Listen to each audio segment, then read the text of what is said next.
Greetings, greetings, greetings, greetings. It is I, your king, King Clifford Jefferson, a son of Godfrey, the fifth Caliban Jew, son of folk, ruler of Jerusalem, the reincarnation of King Edgar the Peaceful, which we know in the Third Temple English Church of England as Jesus Christ. I'm here with another marvelous lecture today for the subjects of England, also known as the people of England, or Angle, or Angel, whatever pronunciation you choose. This one's for you. All right. I apologize for yesterday's lecture. Apparently, I must have hit the live button, was shut down in YouTube, which only made or gave partial of the actual lecture. So for that cause, I went and canceled it, and I'm going to redo it today, which is what we're doing today, right now. So with that, uh, greetings to you all. It is 12th of December, so it's December 18th, 2023, which is in the Berber year 2973. In the Berber year, we love you all, and we greet you for being humble to the marvelous lectures that I'm giving on behalf of you, my people. All right. Pretty much going to talk about uh, the descendants of the biblical characters known as Noah's children. Okay. We know Noah had three sons, Shem, Ham, and Japheth.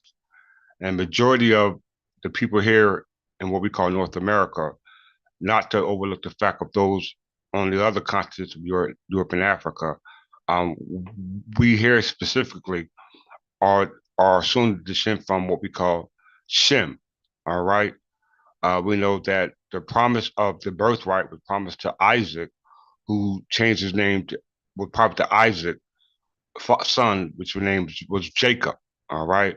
You know, Jacob changed his name to Israel, from which the 12 tribes come from. All right. But all these are the descendants of what we call Shem, known as the Hebrew Israelites. All right. So whether you call yourself Negro, Black, Colored, Ethiopian, this lecture uh, is important for you to watch. Okay. And we know that the prophet for the Hebrew Israelites was the prophet Jeremiah. Okay. And the prophet Jeremiah came to warn the Israelites about their going off the straight and narrow path. All right. And we're going to reflect that today in today's lesson. And I'm going to show you that Jeremiah says that the children of Israel are under a new covenant. Okay. The old covenant was apparently broken. All right. So those who were of the old covenant, you can see the turmoil that's going on in regard to that old covenant, which was spoken of in Jeremiah, which we'll read in a second. All right. Look at the destruction that's going on in Jerusalem right now. There's war. All right. Look at the destruction that's going on in Islam today. You know, you got floods, pesticides, um, you know, invasions of locusts, etc. All right, not just over there, but around the world. All right, this is the unfoldment of events that was prophesied about, as prophesied by Jeremiah. Okay, so it's very important for you to understand what's being said to you today, and you know, stand fast. Okay, hold true to something. All right, you know, most of the so-called teachers who claim to be the scholars and revealers of your illustrious past going to time immemorial have yet to produce a timeline. You know what I'm saying? How could you go back into what we call the concept of time immemorial or the ancient past and put yourself there without showing how you got there from this present day? All right. And you know, majority of these people who claim to do that are causing confusion. All right. You know, these are the descendants of the old covenant, all right, the children of Israel. All right. This is why a new covenant was made. All right. So we're going to discuss that today.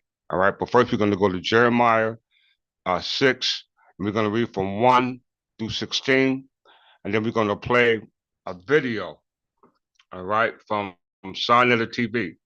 Signetter TV is a platform by a brother named by the name of Signetter. And they're saying that this platform is the platform to be on. Okay. All the wisdom, all the knowledge that you want to hear is on this channel. Okay. This particular video that we're going to reference is going to have is in regards to some of the so-called scholars arguing amongst themselves, and they're all descended from the same progenitor, Shem. All right, from the biblical perspective.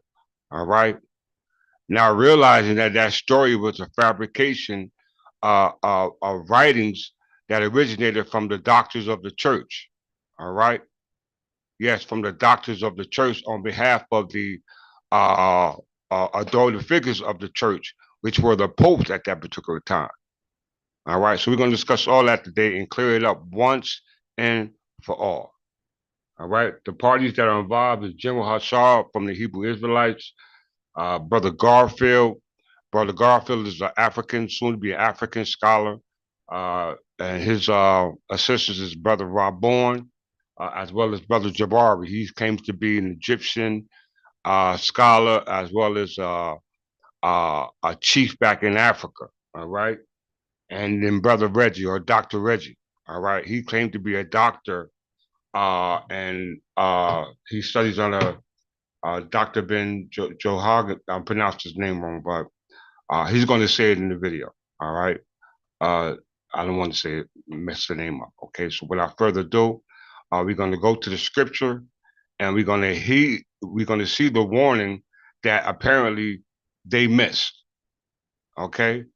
We're going to read the warning that apparently they have missed. All right. Not just them, who are people classified as the true descendants, who identify themselves with and not in the proper identity, as what we call African, Black, or any other derogatory term that you choose to use. All right.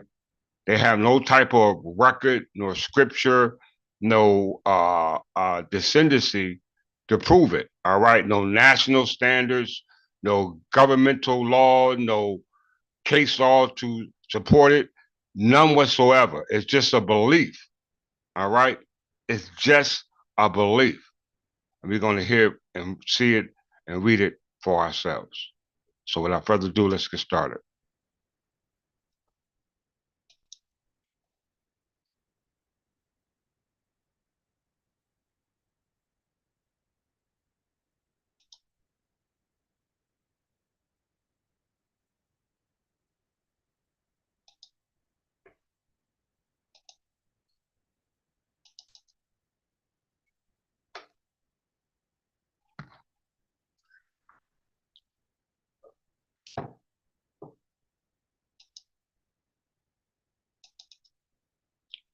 Jeremiah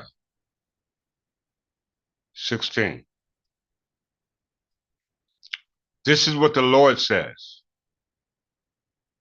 Stop at the crossroads and look around. Ask for the old godly way and walk in it.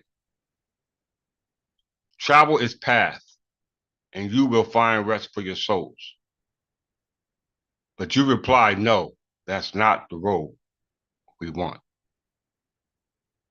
Once again, this is what the Lord says. Stop at the crossroads and look around. Ask for the old godly ways and walk in it. Travel its path, and you will find rest for your souls. But you reply, no, that's not the road we want. So let's look further into what Jeremiah is saying.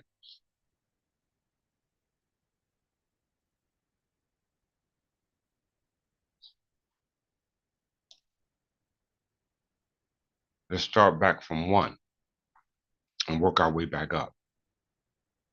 As I said from the opening up of this lecture, that the old covenant was broken. All right. The old covenant was broken. So this is your warning from the prophet Jeremiah.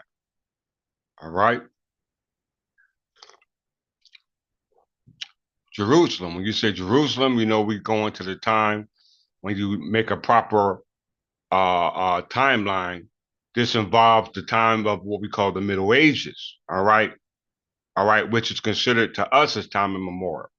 All right, going back to Richard I, son of Henry, the son of John, son of Henry II, son of Godfrey, the fifth kind of Grand Jew. Versus or contrast to the story that these individuals that I'm going to show you in a second we're talking about. All right, that they assumed to be ancient, going back to time immemorial, without giving the people a proper timeline. Yes, you, the people who are watching this video. We know Benjamin was one of the sons of the, if I'm not mistaken, the 12 tribes, sons of Isaac, of Jacob. It says, run for your lives, you people of Benjamin. Get out of Jerusalem. When you read this quote or scripture, think about what's going on in Jerusalem now, and think about what's going on here for us, the people of a darker complexion, known as African American, Negroes, blacks, colored, Ethiopian. Read the scripture in that context. All right. Jerusalem, last warning. Run for your lives, you people of Benjamin. Get out of Jerusalem. Sound the alarm in Tekoa. Set up a signal at Beth-hakkerem. A powerful army is coming from the north, coming with the disaster and destruction. O Jerusalem, you are my beautiful and delicate daughter, but I will destroy you. Enemies will surround you like shepherds camped around the city. Each chooses a place for his troops to devour. They shout, prepare for battle. Attack at noon. No, it's too late. The day is fading. And the evening shadows are falling. Well then, let's attack at night and destroy her palaces. This is what the Lord of Heaven Armies says. Cut down the trees for battering rams. Build siege ramps against the walls of Jerusalem. This is a city to be punished, for she is wicked through and through. She spouts evil like a fountain. Her streets echo with the sound of violence and destruction. I always see her sickness and sores. Listen to this warning, Jerusalem, or it will turn from you in disgust. Listen, or I will turn you into a heap of ruins, a land where no one lives. This is what the Lord of Heaven says. Even the few who remain in Israel, who will be picked over again, as when a harvester checks each vine a second time to pick the grapes that were missed. Israel's constant rebellion, to whom I have given warning. Who will listen when I speak? Their ears are closed. They cannot hear. They scorn the words of the Lord. They don't want to listen at all. So now I am filled with the Lord's fury. Yes, I am tired of holding it in. I will pour out my fury on the children playing in the streets. The gatherings of young men. This is your gangbangers, all right? This is your neighborhoods filled with people and gangs that got their minds set on violence, okay? I will pour out my fury on the children playing in the streets and on gathering of young men, on husbands and wives, and on those who are old and gray. Their homes will be turned over to their enemies, home invaders, as their fields and their wives, as well their fields and their wives. For I will raise my powerful fist against the people of this land, says the Lord. From the least to the greatest, their lives are ruled by greed. From prophets to priests, they are all frauds. They offer superficial treatments for my people, mortal wounds. They give assurances of peace when there is no peace. Are they ashamed of their disgusting actions? Not at all. They don't even know how to blush. Therefore, they will be brought down when I punish them, saith the Lord. Israel rejects the Lord's way. This is what the Lord says. Stop at the crossroads and look around. Ask for the old godly ways and walk in it. Travel is past, and you will find rest for your souls. But you replied, no, that's not the road we want. I posted watchmen over you who said, listen for the sound of the alarm. But you replied, no, we won't pay attention. Therefore, listen to this, all you nations. Take note of my people's situation. Listen, all the earth. I will bring disaster on my people. It is the fruit of their own schemes because they refuse to listen to me. They have rejected my words. There's no use offering me sweet frankincense from Sheba. Keep your fragrant calamices important from distant lands. I will not accept your burnt offerings. Your sacrifice had no pleasing aroma for me. Therefore, this is what the Lord says. I will put obstacles in my people's path. Fathers and sons will both fall over them. Neighbor and friends will die together. Okay, let's read a couple of more. And invasions from the north, this is what the Lord says. Look, a great army coming from the north, a great nation is rising against you far from off the lands. They are armed with bows and spears. They are cruel and show no mercy. They sound like a roaring sea. As they ride forward on horses, they are coming in battle formation, planning to destroy you, beautiful Jerusalem. We have heard reports about the enemy, and we wring our hands in fright. Pains of anguish have gripped us like those of a woman in labor.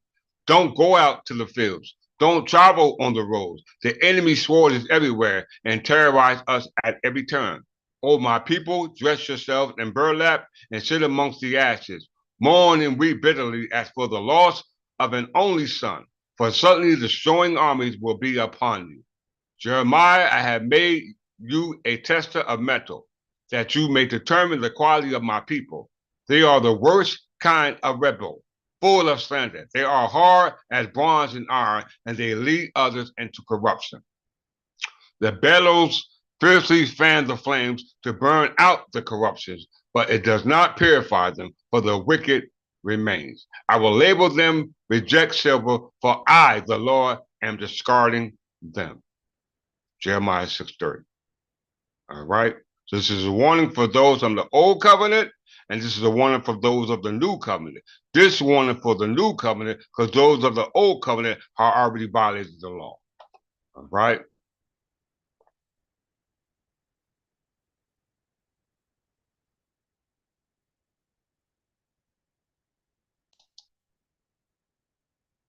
Let's get another interpretation on that.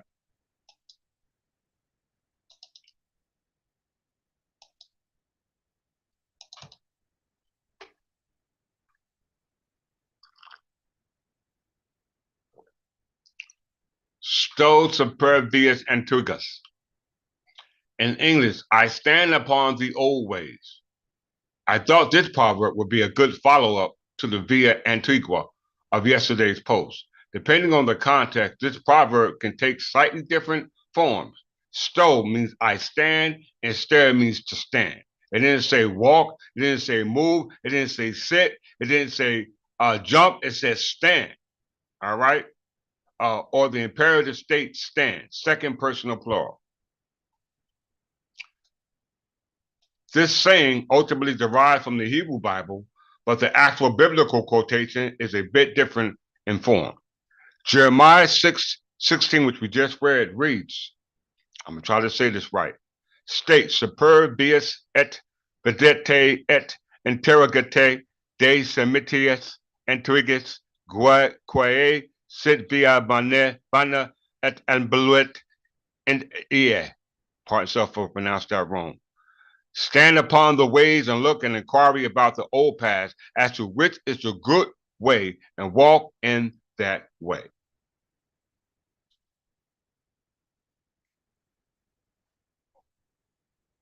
You can find the vias intrigas form of the proverb in the Advancement of Learning by Francis Bacon. It is a fascinating passage. Bacon warns against the twin dangers of the too much antiquity on the one hand and too much novelty on the other. This is the Jacob and Esau story. Okay, the sons of Isaac, sons of Abraham, all descendants of Shem, sons of Noah. The first of these is the extreme affecting of the two extremities. The one antiquity, the other novelty, wherein it seems the children of time do take after the nature and malice of the father. For as he devours his children, so one of them seeketh to devour and suppress the other. While antiquity envious, there should be new additions, and novelty cannot be content to add, but it must deface. Surely the advice of the prophet is the true direction in this matter. State superbius antiquus et videte quinium fit via recta et bona et ambulare. Antiquity deserves that reverence, that men should make a stand thereupon and discover what is the best way, but when the discovery is well taken, then to make progression. All right. So with that in mind, let's go to the warning that we just read given by Jeremiah 6:16. All right. To God's children, the children of Israel.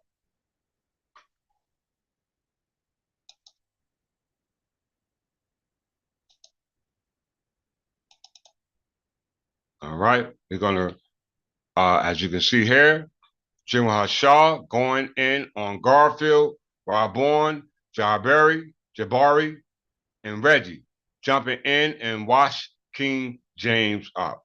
King James is there making reference to King James, the one who wrote the Bible, the King James Version. All right, we'll discuss him as well. All right, when the video plays, I'm going to stop it and give a synopsis on what's being said, and to show the ignorance in those who are bringing these claims or making these remarks that are confusing the people who are listening. All right, it's the blind leading the blind. What you see here is people cut and pasting information as if the information belongs to them, but it don't. You're going to hear it come out of their own mouth. Okay, it's going to come out of their own mouth. These are your so-called scholars on religion. All right, you don't hear nothing about nationality. You don't hear nothing about citizenship. You don't hear nothing about a birthright. They're just arguing amongst themselves about what they think who is who. All right, and don't neither one of them have a clue. All right, so with that in mind, let's continue.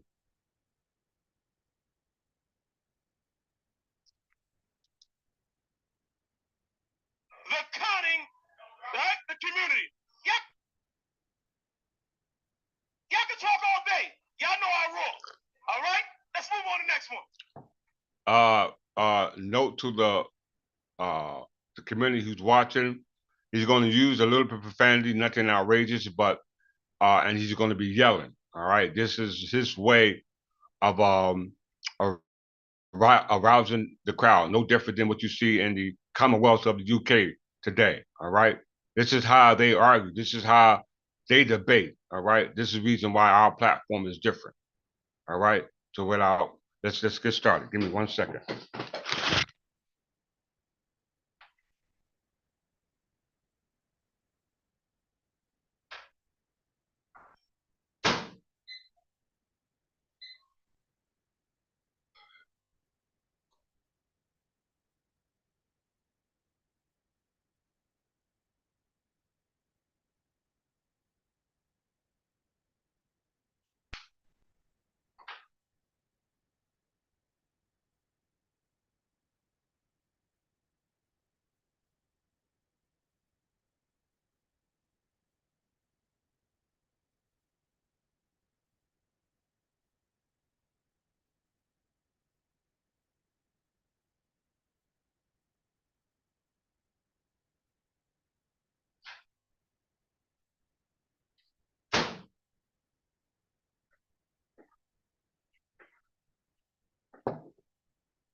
All right.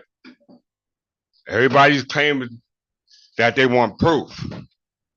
I'm going to give you proof today. All right. I'm going to show you proof. I'm going to show you evidence to validate everything that they're talking about, but have yet to prove. All right. So with that in mind, let's continue. Come on. Here we go. Who is fooling who? Now, when you check out Semites, right? Remember, this was a king that one of the Egyptians had. Anybody know? I know you know Rabon, right? Talk about it. King Tut had that, right? Now you see the Shemitic look? Now who we got here? Cesaria. We got Divine Prospect. We got Sarah Seti. We got Jabari's ass up here too. Huh? Talk about it. Okay, Cornel West, Reggie the Semite, Zabak the Semite. That's what you gonna find in Egypt. You ain't gonna find that other shit on the wall. Okay, so as you can see, he's saying that all these people that are up there on the screen are Semites. All right, who descended down from Shem. All right, they descended down from Shem. He descended down from Shem as well, because the Israelites are Jacob, who was the son of Isaac. All right, the son of Abraham, who was the descendant of Shem. All right, then the Egyptians are descended down from Ham. All right, we know Egyptian is the Greek word, but the Hamathites are the ones who was another son of what we call Noah. All right, and not to forget Japheth. Let's continue on. You're not gonna find it. You understand? You find the truth up there. Y'all cats are mixing Egypt up. I know you don't like it. Go ahead. Yeah, you're a Semite, Jabari. Understand that. Move on to the next one. Move on to the next one. Move on. Here we go. That's another Semite. This is Sarah Seti. All right. This is another platform that got thousands of followers, millions of views, and misunderstand the information that he's teaching the people. But I'll do another video on him later. Here we go. Huh? Yeah. Huh? That's another Semite. That's what you see on the walls of Egypt. Don't let them niggas lie to you. Okay? Go to the next one. Come on. Here we go again. Here we go again. You see what they got? They got Reggie and Jabari. They got Reggie and Jabari. The hell out of here with that bullshit they talking, man. Come on. Next one. Next one. They also got Sinetta. They got Sinetta. Yeah. Yeah. Hey, but check it out. You heard what they said to Sinetta? Because he was doing debates in Egypt. So they got his ass as a prisoner. Huh? That's who's on the walls. You people here in America. Yes, even from West Africa. I got you, baby. Next one. Next one. Brother Reggie loves science, right? Where you at? So now let's see what it says. Are we hardwired for God? Speaking about the brain, okay? Because you're going to find out that human beings, and where the fuck are they? So about Homo sapien sapien. Huh? Where you at? Where you at? Yeah, you better run. Better run. Because guess what? Scientists found out what? Go to the next one. Let's see what they found out. The human brain is connected to the Most High. Y'all done blanked me out. Sinetta sabotaged me. Where's that? Let's press play. God damn it. Press play. It's not playing. It's not playing. Sinetta. Sinetta.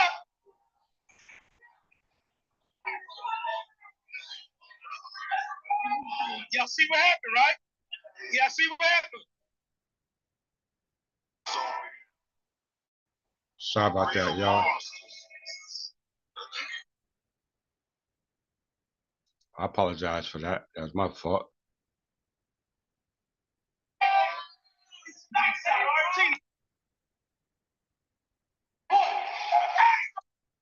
Let me go back. Matrix. Here we go again. Here we go again. You see what they got? They got Reggie and Jabari. They got Reggie and Jabari. Get the hell out of here with that bullshit they talking, man. Come on, next one. Next one. They also got Sarnetta. They got Sarnetta. They got Sarnetta. Yeah. Yeah. Hey, but check it out. You heard what they said to Sarnetta? Because he was doing debates in Egypt. So they got his ass as a prisoner. Huh? That's who's on the walls. You people here in America. Yes, even from West Africa. I got you, baby. Next one. Next one. Brother Reggie loves science, right? Where you at? So now let's see what it says. Are we hardwired for God? Speaking about the brain, okay? Because you're going to find out that human beings, and where the fuck are they? So about Homo sapiens sapiens. Huh? Where you at? Where you at? Yeah, you better run. Better run. Because guess what? Scientists found out what? Go to the next one. Let's see what they found out. The human brain is connected to the Most High. You gotta blank me out. Sarnetta sabotaged me. Where's that? Let's press play. God damn it. Press play. It's not playing. It's not playing. Sarnetta. Sarnetta.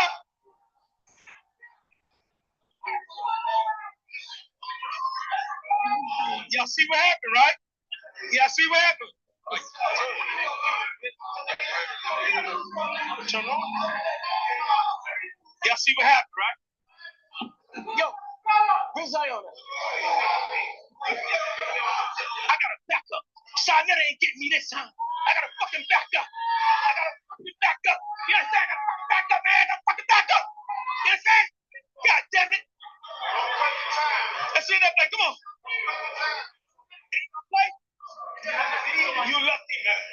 We're gonna show you through science. You understand? That the man, Homo sapiens sapiens, is hardwired unto God. Okay, let's move on though. Let's move on. Come on, let's move on. Come on. That's how y'all remember.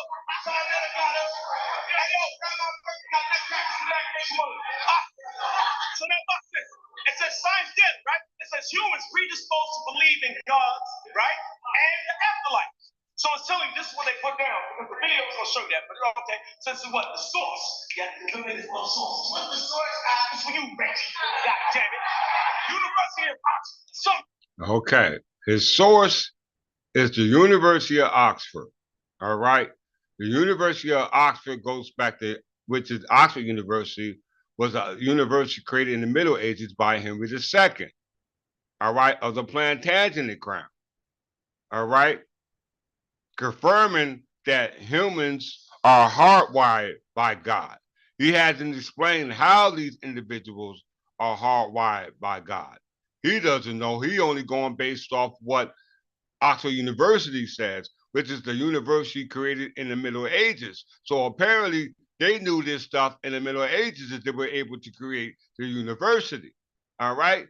And this type of hard drive or hardwire is talking about the digital uploading as a result of what we call autobiological memory or autoscopy. All right. Do what they call autobiography to do what we call out-of-body experiences. All right.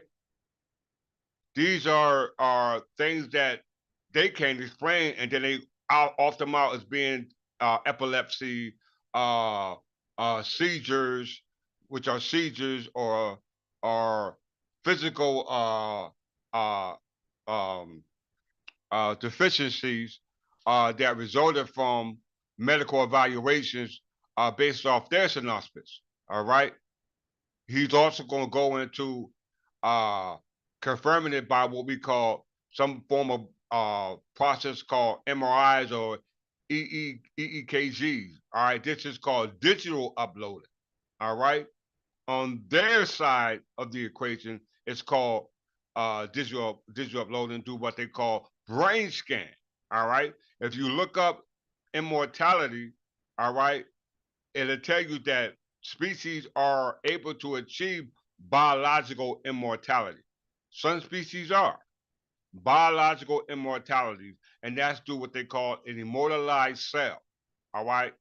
Yes, do understanding cell lineage. All right, because cell has what they call DNA. We know cells is based upon the DNA. All right, this is the hard drive. All right, that's linked to your what they call somatic nervous system. All right, and as a result of the somatic nervous system, the process of transductions takes place. All right, that what you see with your physical eyes, as well as your physical faculties, it has to be made sense through what we call the brain. As we said, it's a closed in a casing, which is your skull, all right, which has to internalize all that information that's internalized through your somatic nervous system, all right. So it's nothing new. All right, we knew all this in these universities that originated in Oxford, going back to the time of the Plantagenet, created by Henry II. But he doesn't know this. All right, but he's associating the Hebrew Israelites with this information that he so-called says that he descended down from. Um, the mind is uh, uh, the instruction manual for the brain, which gives instructions to the body. All right. Anything the mind says, the body does. All right. So do mental uploading contrast to visual uploading or sensory uploading is what we understand in regards to that afterlife. Okay. That afterlife is a result of what we call understanding and what they call cosmogony, the birth of the universe, and you being a part of that. All right, this is what they talk about in the Zohar, the Midrash, and the Talmud, which are the scriptures that the so-called Hebrew Israelites, which he claims to be, is supposed to know. But you ain't hearing none of that here on the screen today. So let's move forward. Yes, the university or source he's coming from is a university in Oxford, and they're going to show, and the next screen he showed is going to say biological, all right, in regards to human beings being hot wired. And when you say biological, that has to deal with cells, all right?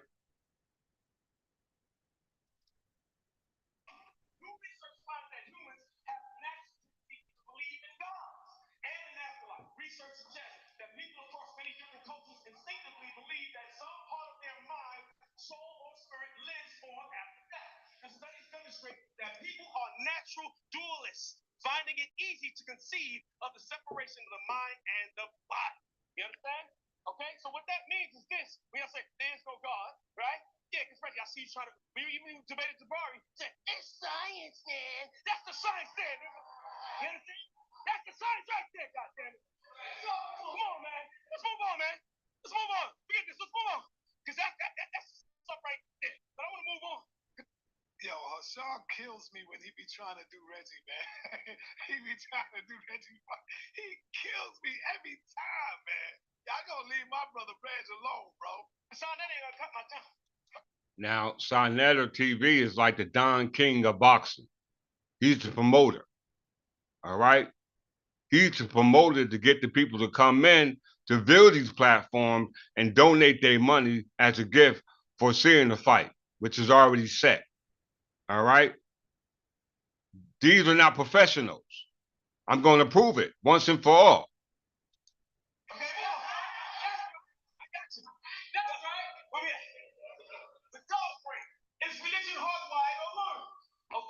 So there you go. That's look right here. So it's first a variety of brain images, because that's what you're going to see in the video. That is some images of the brain. Okay, brain imaging.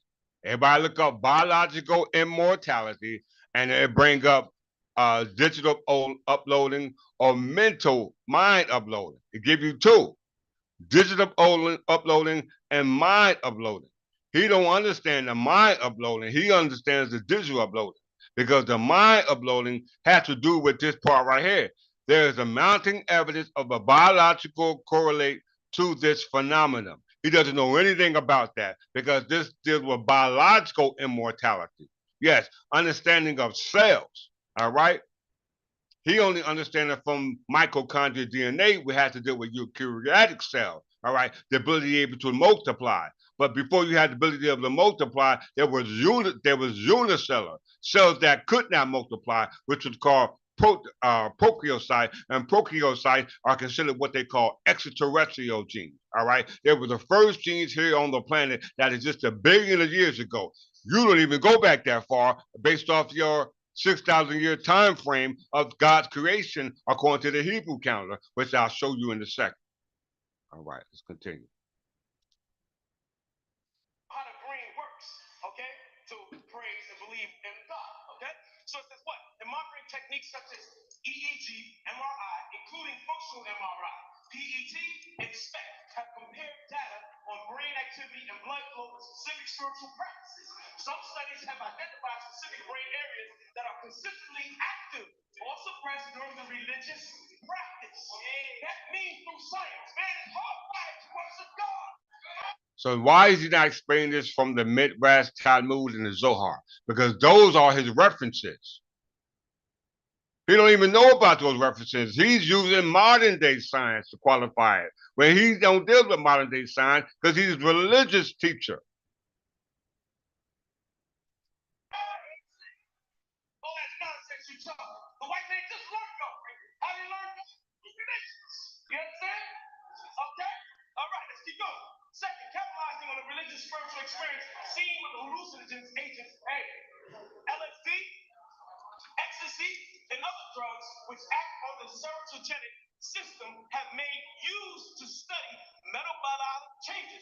Third, patients with neurological and psychiatric diseases such as temporal lobe, epilepsy, and schizophrenia are used as a prime population of.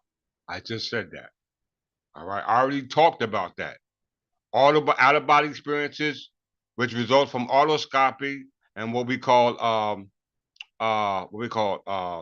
out-of-body experience, autobiologic, what's it?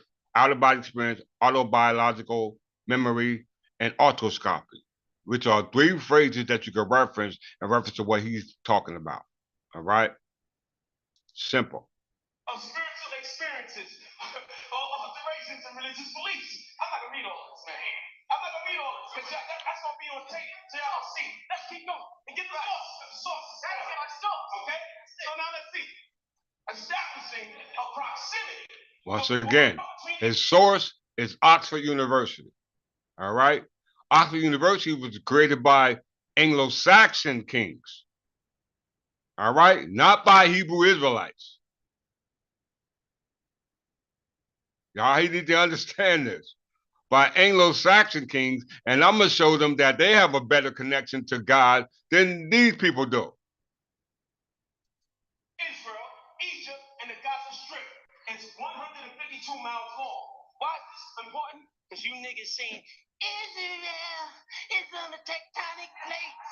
Israel is the land of the white man. Okay? You're going to see that it's the goddamn continent of Africa. Let's deal with common damn sense. Read on. Come on.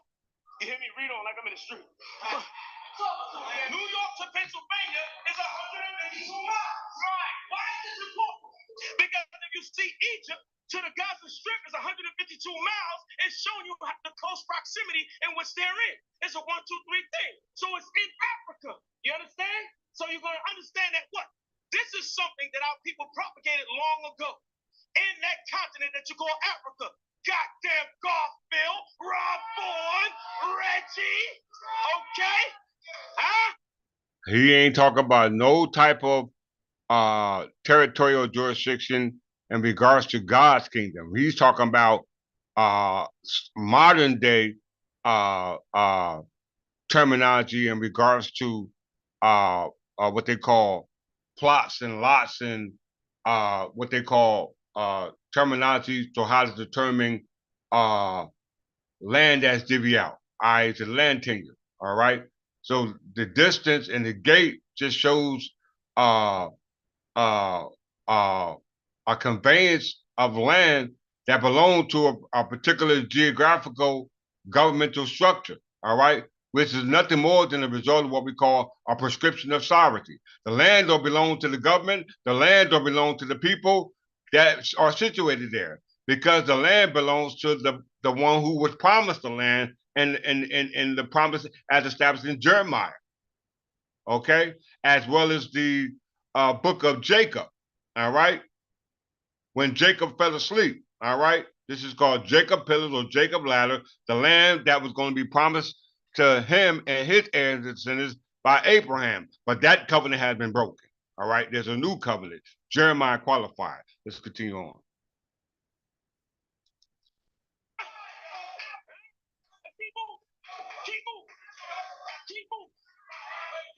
Keep moving. Next one. Devour. Next one. Mr. King of slaves, only leader, the slave masters.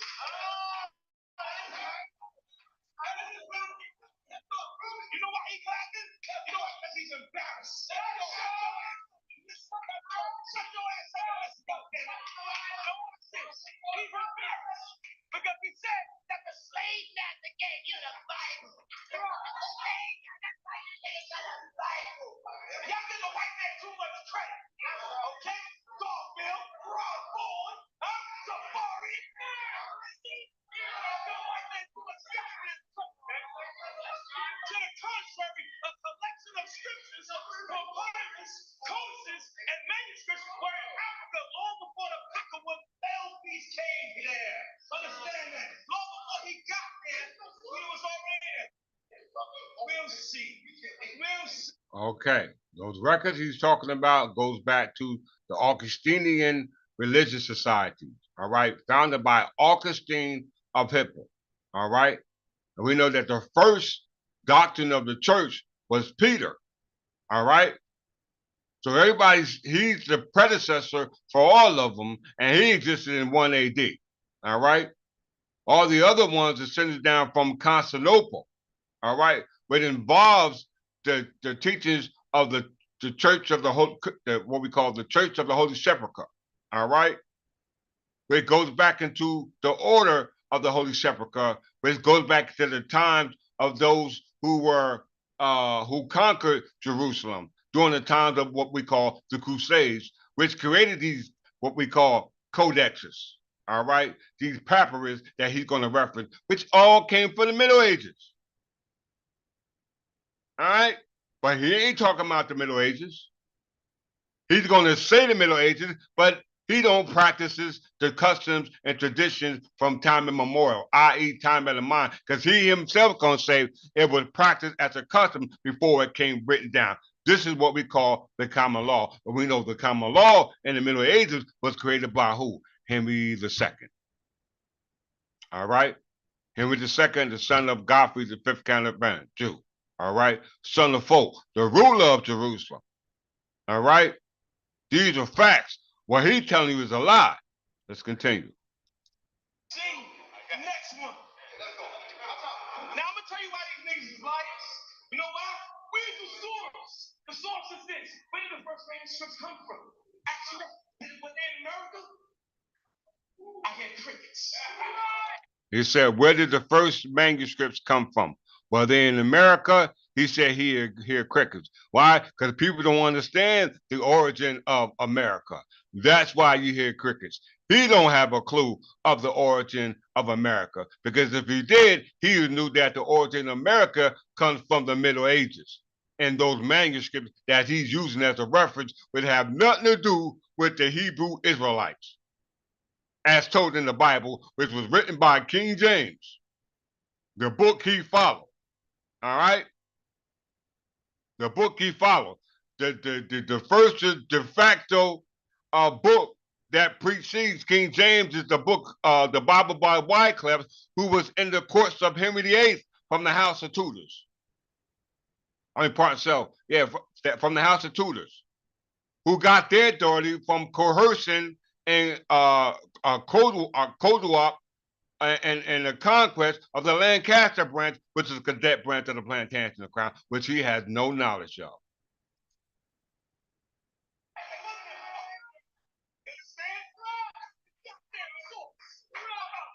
So now the original text, the Hebrew Did y'all hear that? Did everyone hear that? This Hebrew Israelite said the Hebrew text or the original text come from the medieval manuscripts. All right? He got them right there up on the screen. Codex Leningradius, Aleppo Codex, and the Codex of Koreans. The Oriental 4445, the Siberius text, the Dead Sea Scrolls, the Nash Papyrus, the Simu Amulets, and whatever else they can come up with. All right? But he just said the Hebrew text originated with a medieval manuscript. So you know what? Let's visit that.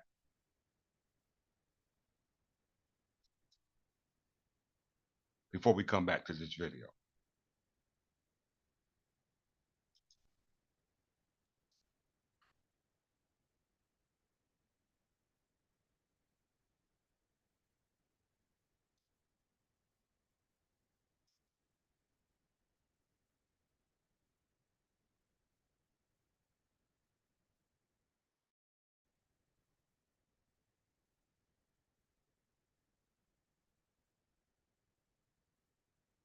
What I'm doing.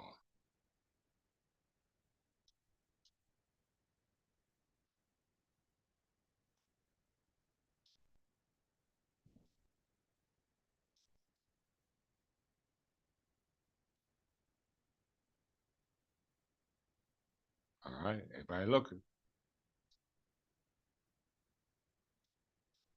Illuminated manuscripts is a formal prepared document. Let me make sure y'all see this. Illuminated manuscript is a formally prepared document where the text is decorated with flourishes such as borders and the miniature and illustrations.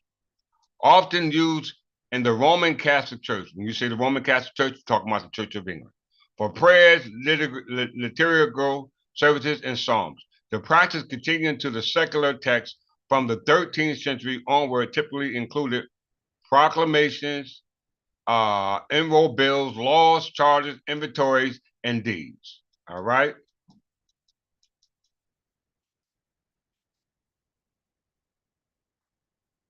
The majority of the extant manuscripts are from the Middle Ages, although many survive from the Renaissance, while Islamic manuscripts can also be called illuminated and can use essentially the same techniques compared for Eastern and Mesoamerican work that works are described as paintings. All right. Most medieval manuscripts illuminated are not were written on parchments or vellum. These pages were the bounds in books called codex, as he mentioned, singular codex. A very few eliminated fragments also survive on papyrus. Books range in size from one smaller than a modern paperback, such as the pocket gospel, to very large ones such as the choir book, for choirs to sing from an Atlantic Bible requiring more than one person to lift them. Papyrus manuscripts appeared during the late Middle Ages. Very earlier printed books left spaces for red text known as rubrics, miniature illustrations, and illuminated initials, all of which would have been added later by hand. So let's go into some of these codexes that he was talking about, all right, such as that of Aleppo. One second, I'm going to go somewhere else. History.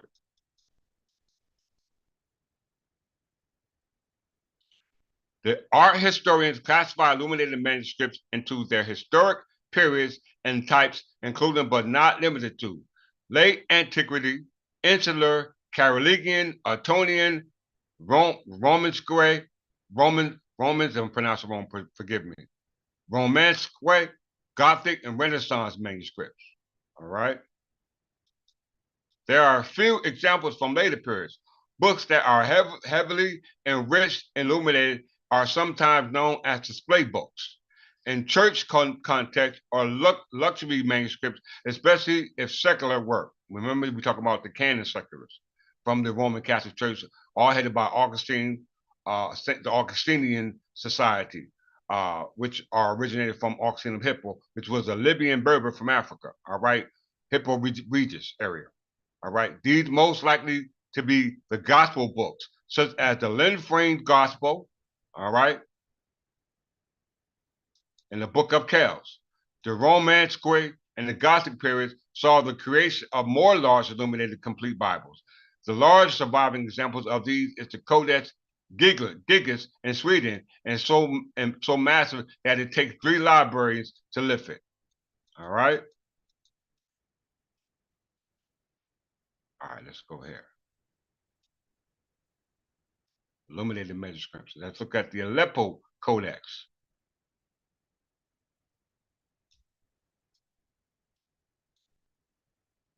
Because he mentioned this.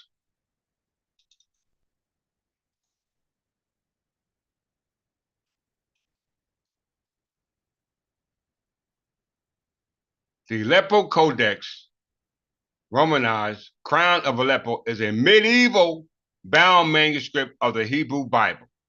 The Codex was written in the city of Tiberias in the 10th century CE under the rule of the Abbasid Khalifa. Did you hear that? A Muslim wrote this codex that he's making reference to. I don't know if he knew that. And it was endorsed for its accuracy by Maimonides, together with the Leningrad Codex, and it contains Ben Asher's Masoretic tradition. So he mentioned the Aleppo Codex, which we just proved, was a Hebrew Bible written by the Abbasid Khalifa, which were Muslims. Abbasid Khalifa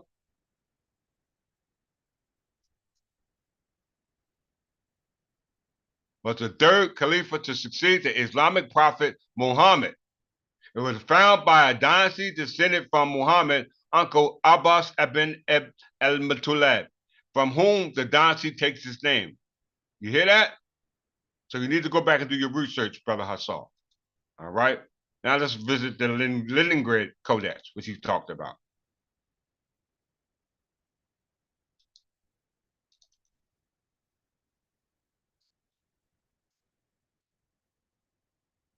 The Leningrad Codex, a Hebrew, is the oldest complete manuscript of the Hebrew Bible in Hebrew, using the Masoretic text of Tiberian vocalization.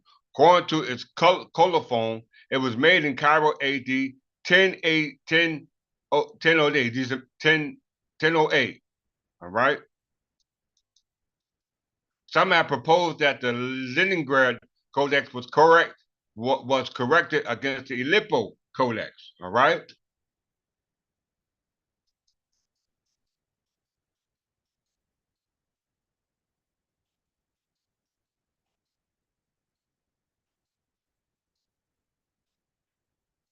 History.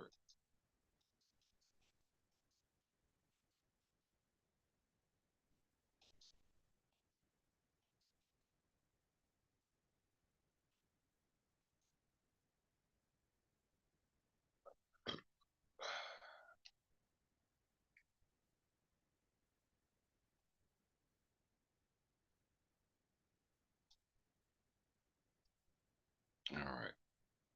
So as you can see, it was used to correct the Aleppo Codex. All right. And this goes back into the Tanakh. Rabbinic Judaism, Masoretic text defines the Jewish canon and the precise letter text, which is the vocalization of the accentuation known as the Masorah. All right. Let's go to the next one. Codex Carenesis. You mentioned that one.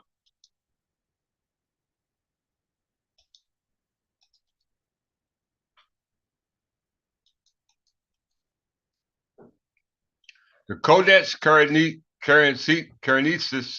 is a Hebrew manuscript containing the complete text of the Hebrew Bible, Nevi'im, i.e. the prophets. It has traditionally been described as the oldest dated Hebrew codex of the Bible, which has come down to us. But modern research seems to indicate on the 11th century date rather than 895 CE, Christian era, date written in colophon. It contains the books of the former prophets Joshua, Judges, Samuels, and Kings, and later prophets Isaiah, Jeremiah, Ezekiel, and the books of the 12 minor prophets. All right? History. According to the colophon, It was written complete with punctuation by Moses ben Asher and Tiberius at the end of 827 after the destruction of the Second Temple. This corresponds to the year 895 CE in the reign of Al-Mutadid. It was given as a present to the Karaite community or the Chorus community in Jerusalem and taken as a booty by the Crusaders in 1099. Okay, this goes into the Crusade Wars. All right, the Crusade Wars dealing with the Knights of Templars. We know the Knights of Templars invaded Jerusalem, going back to Garfield Bullion, the from the order of the Church of the Holy Sepulchre, going back to the Church of the Holy Sepulchre, going back to Constantinople. All right, you got to know this. What else we got here?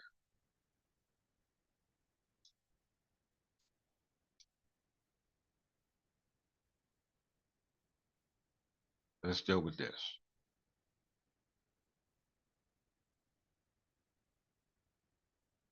I want to do that. Yeah, let's do that.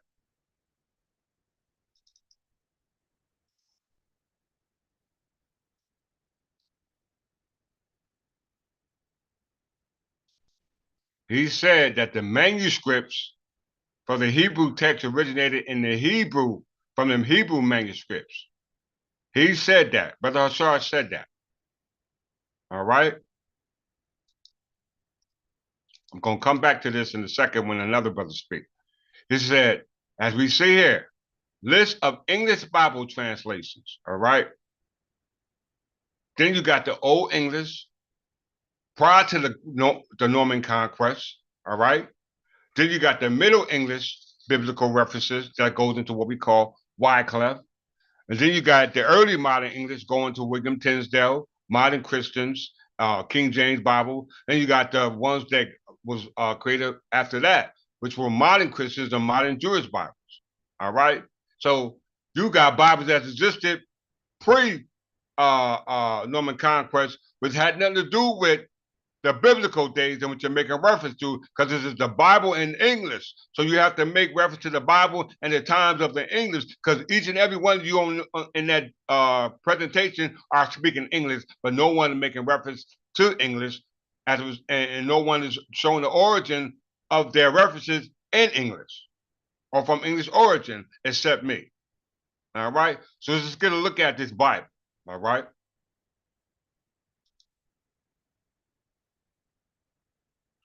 List of English Bible translations.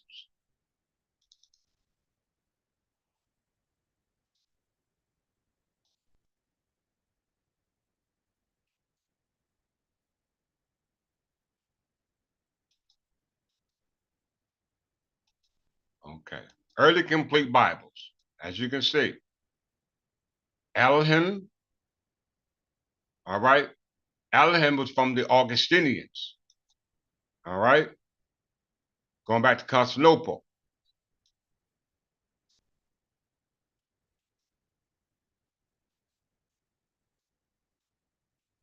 In 668, Pope Vitalian sent Theodore of Taurus to be Archbishop of Canterbury. At that time, North African scholar Hadrian became abbot of St. Augustine at Canterbury.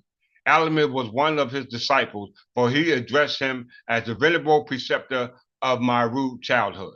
All right? So that shows you that Alhim was a doctrine of the church. All right? He was one of the doctrines of the church. All right? From the Archbishop of Canterbury, which Augustine of Hippo, as well as Pope Gregory I, and every other pope that existed, they were all doctrines of the church. All right? We got to understand this, y'all. And here we have him here in the Middle Ages. Let's go back up there. Alham, abbot of Malmesbury Abbey, bishop of Sherborne, and a writer of scholar of Latin poetry, was born before the middle of the 7th century. He is said to have been the son of Kenton, who was of the royal house of Wessex. You hear that? The royal house of Wessex. Royal house of Wessex going to the kings of Wessex, starting with Alfred the Great. All right.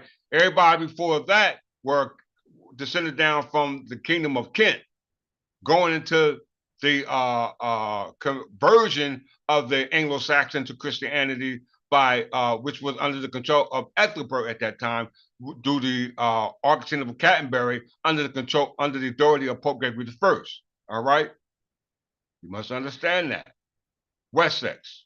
The kingdom of West Saxon, also known as the kingdom of Wessex, was the Anglo-Saxon kingdom of south of Great Britain from around 519 until England was unified by Athelstan, noble stone. Why? Because he had a noble surname, Atheling. Atheling. Athlo means noble, and Ing means belonging to. All right. Is any one of them talking about that in regards to them being descendants of those people in this book? No. Got a problem. Bedes. All right. Let's see who Bedes was.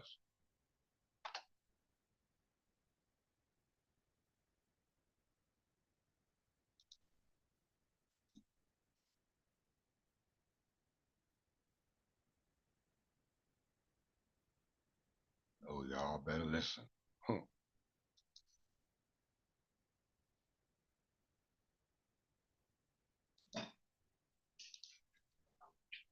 Don't start. Don't even start. Papa doing a lecture. Bede, also known as Saint Bede the Venerable and Bede the Venerable. All right. Was an English monk and an author and scholar. He was one of the greatest teachers and writers during the early Middle Ages, and his most famous work, Ecclesiastical History of the English People. Y'all don't hear me. All right. He served at the monastery of St. Peter and is companion of the monastery of St. Paul and the kingdom of Northumbria of Angles. Did you hear that? Angles. Very important. Because English is the same as Angles. All right? English is the same as Angles. All right? We know that because Astleton was definitely of darker complexion. We'll prove that, but I'm gonna say that to those who don't know it for last. All right. So B's, Salters.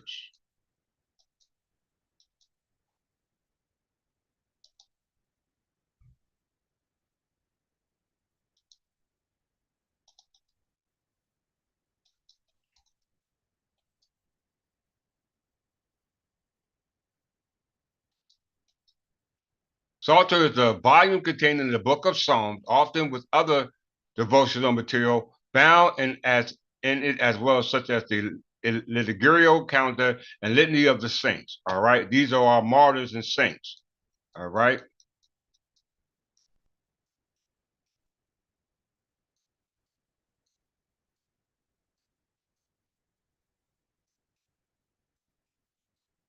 All right, we can move out of this. Go back. Now we have the Pentateuch. The Pentateuch in England or Anglo-Saxon or the Middle Ages was called the Heptateuch, which means the 5 books of the Bible, okay? Where the original 10 Commandments came from, all right? They got you thinking way back at BC, when BC means Berber calendar, all right? The Pentateuch. King Alfred, all right? Now they're associating the Pentateuch with King Alfred. The 5 books that these people are supposed to be following, the 5 books of the Bible, I mean the books of the Bible, known as the 10 Commandments, all right, associated with this king, King Alfred. What's the Pentateuch? This is the Torah.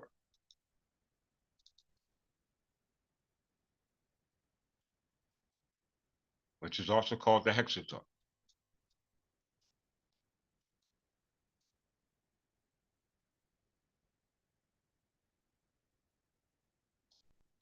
The Torah, instruction, teaching the law, is the compilation of the first 5 books of the Bible, namely Genesis, Exodus, Leviticus, Numbers, and Deuteronomy. The Torah is the Pentateuch, or the 5 books of Moses by Christians, all right? A time, however, the word Torah can also be used as synonymous to the whole of the Hebrew Bible or Tanakh. All right, let's move down.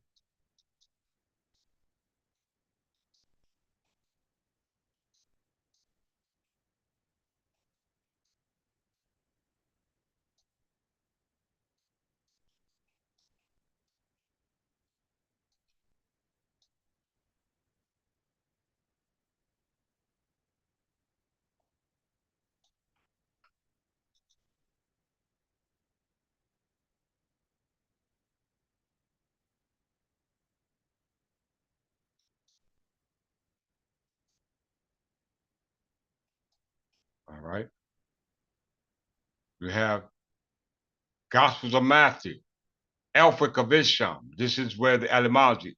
Elphick of Isham was around when they had the English Benedictine Reform concerning the books of Joshua. Then you got the Wessex Gospels. All right. Yes, the kings of Wessex had their own gospel.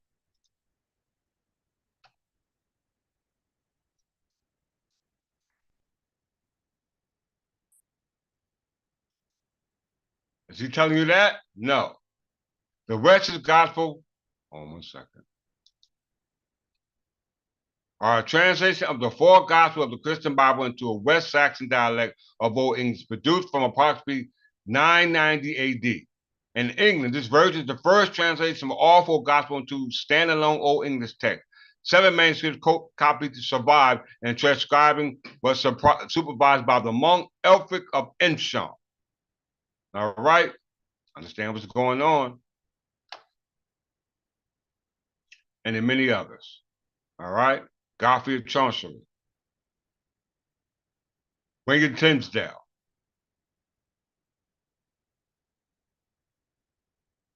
All right. So this is how you cover your tracks. Let's go back. Okay. So we went from pre-biblical references. Let's go to the Middle Age, Middle English. All right. Let's go here real quick. Very important.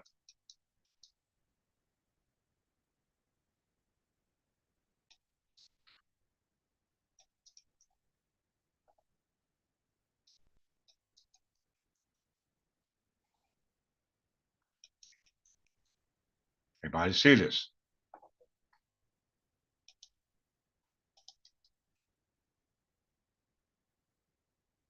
Middle English Bible translation from 1066 to the 15th century covers the age of the Middle English, beginning with the Norman conquest and ending in about 15th century.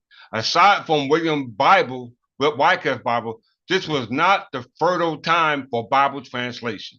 English literature was limited because of the Anglo-Norman French was the preferred language of the elite.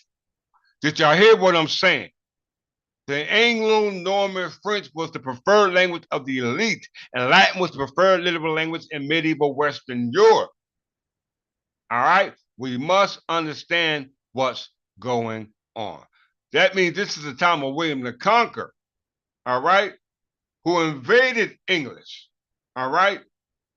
How many of y'all know about that? All right? Your Bible, the King James Bible, is the baby Bible, which is irrelevant at this time because you must understand the origin of the Middle Ages for your Bible to be or to come alive. All right? To have its actual effect as qualified by Jeremiah 6:16. All right? And we know that the first book going back to what was it? Adeline. What was it at?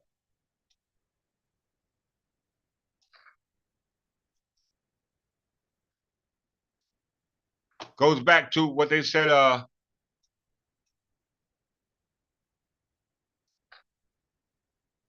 bees.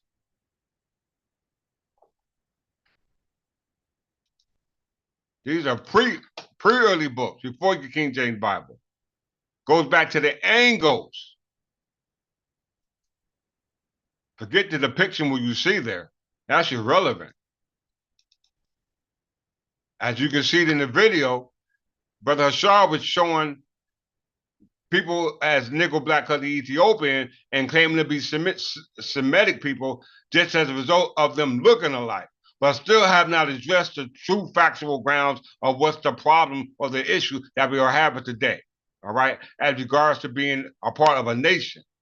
It said, Bees, the father of the English history, he said, he was one of the greatest teachers and writers during the early Middle Ages, and his most famous work, Ecclesiastical History of the English People, gave him the title the father of English history. He served as the monastery of St. Peter and his companion monastery of St. Paul in the kingdom of Northumbria of the Angles. Very important. Keep that word Angles in mind, because we're going to go back to it later. Let's go back to the video. All right.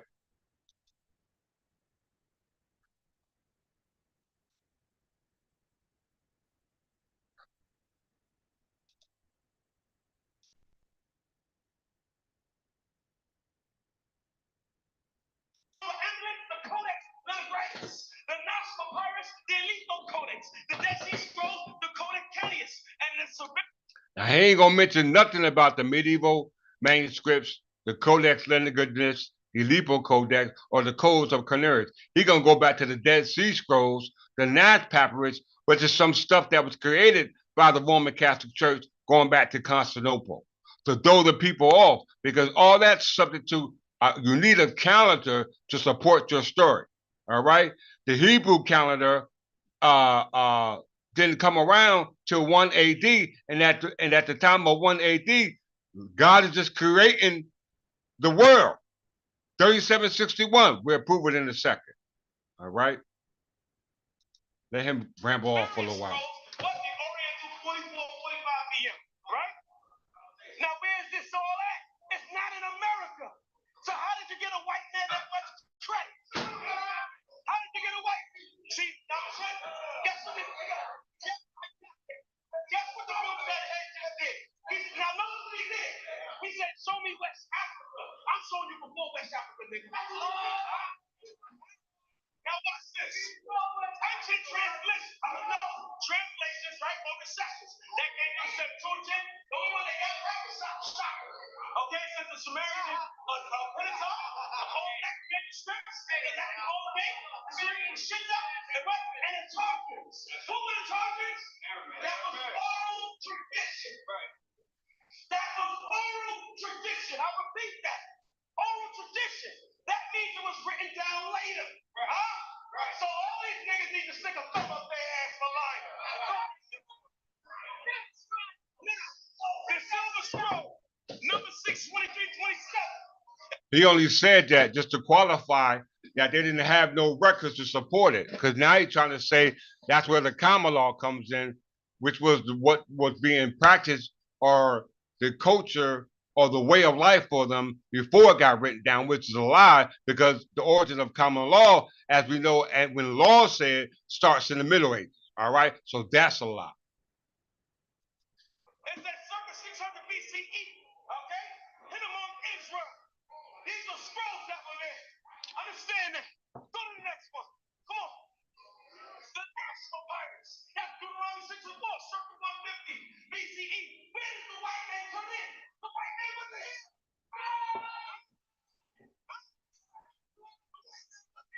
Get that shit out your mouth and your brain. Next one. Go to the next one. Let's go. The Dead Sea Scrolls. Okay, circa 400, 300 BC, location Egypt. Where is the white man? Where is the white man? Huh? Where's the white man? All right. Where's the white man? Where is you? All right. I want to see where you at. Let's see. Where are you at? Let it on him. Let's see. We're going to go 1 BC.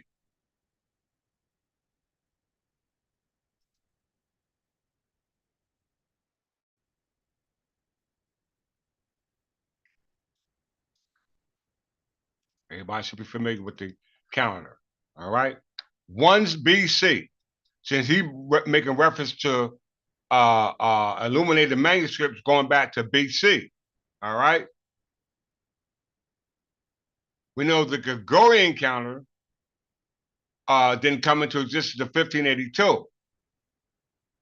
The Julian calendar, it says it's 1 BC. All right? We know BC, they say it means before Christ. We say it means Berber calendar. All right? Because the Julians are using the calendar because Julius Caesar's calendar didn't come into what we call 45 AD. All right? Or 45 BC. All right? Now look at the Hebrew calendar. The year is 3760 or 3761. All right? The Coptic calendar, i.e. the Egyptians, is negative 284. The Berber calendar is 950 AD. It's got to be 950 AD because it's 1 BC. All right? And we don't see it English reading out yet. You don't see it English reading out yet. So that means that these Anglo-Saxons who are ruling in 950 AD are Berbers. All right? Because you don't have a English reading out yet till William the Conqueror, 1066. All right? The Gregorian calendar, 1 BC. Let's go to 1 AD.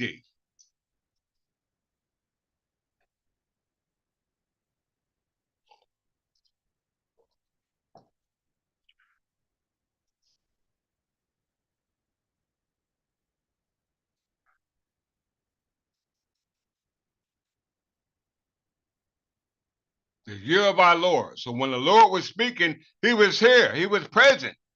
If it's AD Annos Dominius,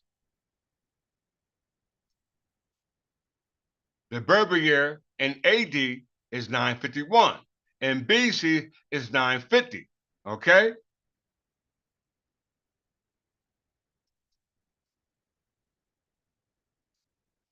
The Hebrew year is 3761. All right? So that means that in the year 1 AD, the year of the Lord, Earth is being created according to the Hebrew calendar, which were the ones who descended down from the Semitic tribes by way of being the son of Noah. All right? He's included there. Everybody in that lecture is included in there. You were warned by Jeremiah. You were warned about you broke the covenant, right? Because you strayed away from the crossroads. You strayed away from the origin of the angles. I'm going to prove it. All right. So it's 3761, Hebrew calendar. So let's go to the Hebrew creation story, which goes back to the 6,000 year.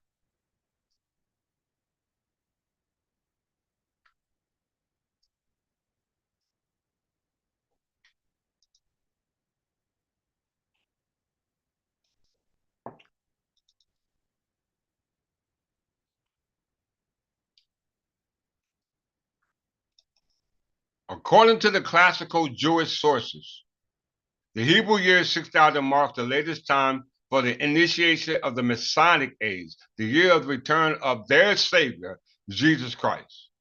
The Talmud, the Midrash, and the Zohar states that the date which the Messiah will appear is 6,000 years from creation. Okay? According to tradition, the Hebrew calendar starts at creation, places at 3761 BC. So let's go back to 3761 BC, which to us is 1 AD.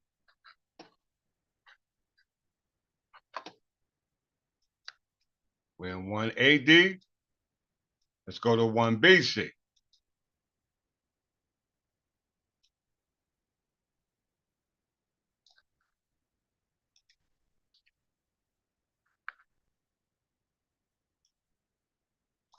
Thirty-seven 3761. That means your creation story is just being created by the Anglo-Saxons.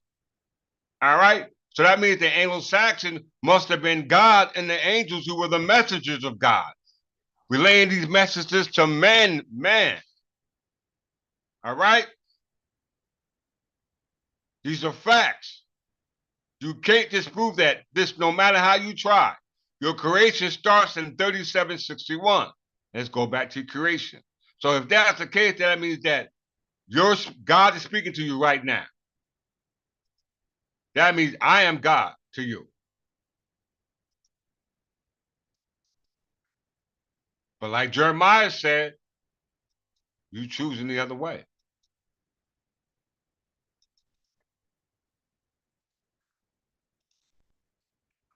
Once again, according to tradition, the Hebrew calendar starts at the creation placed at 3761 BCE.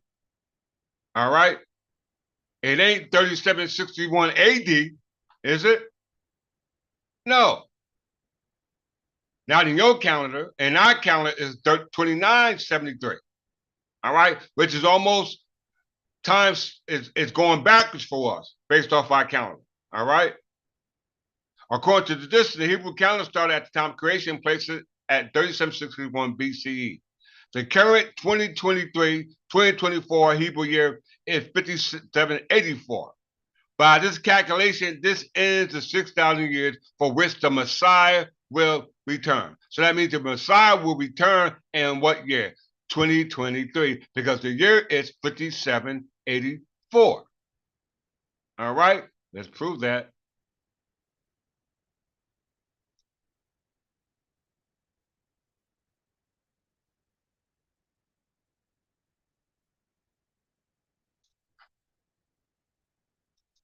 Before I move forward.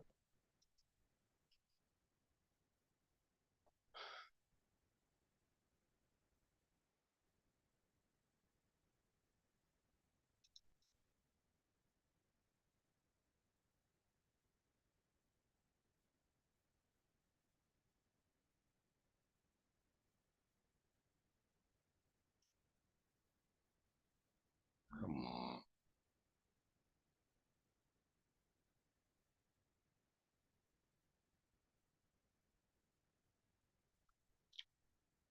Screen had a brain freeze.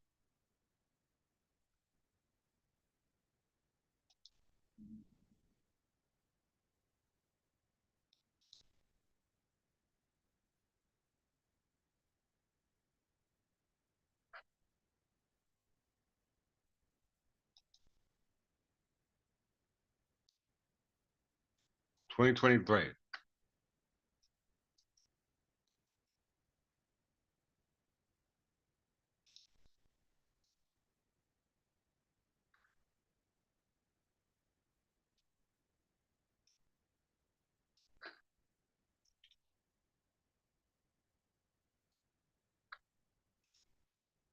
As you can see, in the Gregorian year,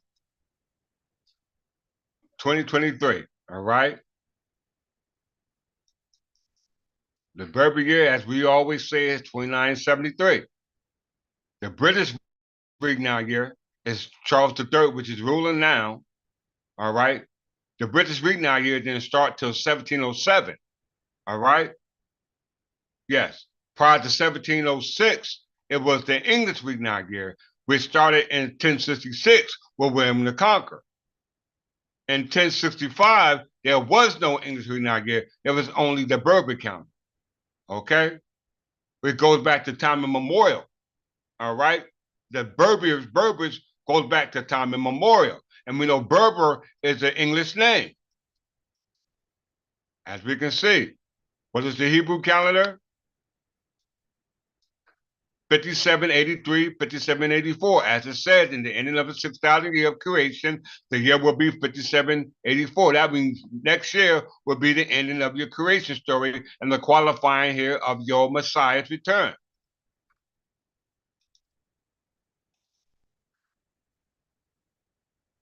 Here you go, 5784. So what's the confusing part for y'all don't understand? Jeremiah 6:16. Your rebellious nature. All right. What is the Zohar? Very important. Because this will answer the question in regards to, are people hardwired to God?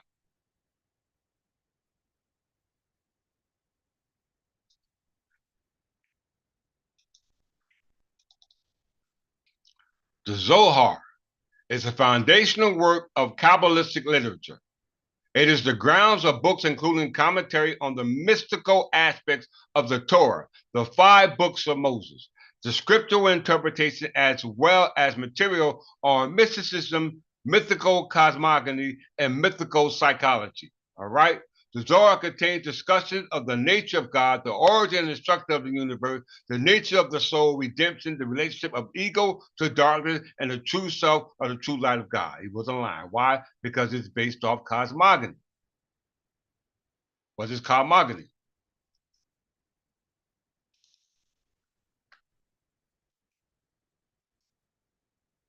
Cosmogony is the model concerning the origin of the cosmos and the universe. You know what that's called? Albert Einstein's theory of relativity and general theory of special theory of relativity and general theory of relativity. Because cosmogony deals with space-time, yes, or what we call space-time singularity. All right, or simply what we call fourth dimension.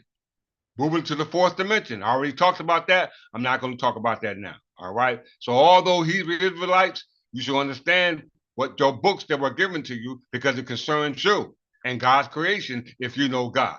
All right. And this can be done on a, like I said, biological level. All right. Because biological cells can achieve immortality through what they call mental uploading. I'm not going to go through that as a result of the long lesson I have today, but all those who are inquire, please view the previous lectures that were done by me. Let's move forward. Let's go back to the video.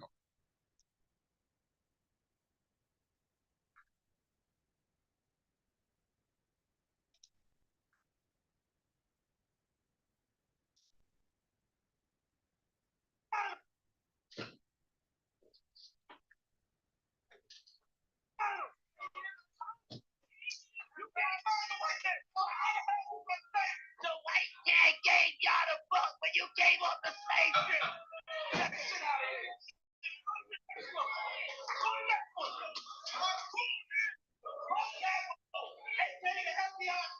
The Greek Septuagint used the adverb greatly to describe how black Job was. In other words, when you go back to ancient writings, it shows how great he was. But this guy tried to change it around. Job 33, and my skin has been greatly blackened, and my bones are burnt with heat. That in the Greek Septuagint written in 300 BCE.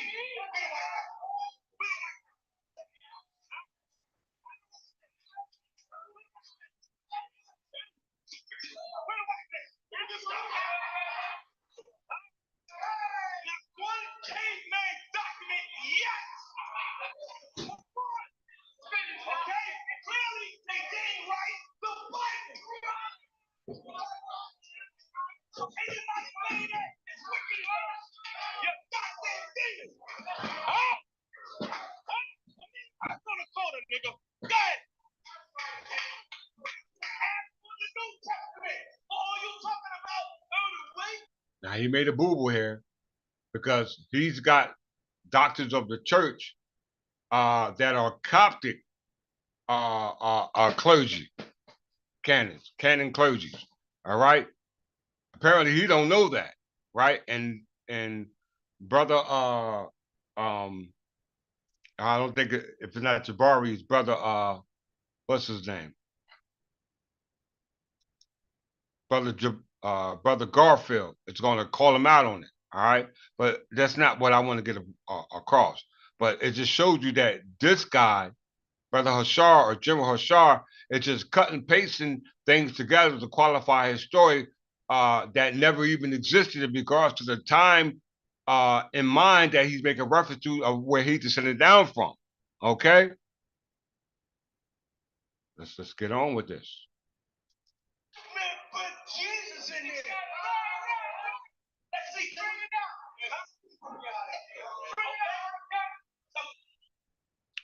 Thaddeus, a bishop of Alexandria, Egypt. So he's the Coptic. He left that out though. He said he wrote a letter in 367 CE stating which books should go in the New Testament. A white man didn't do that,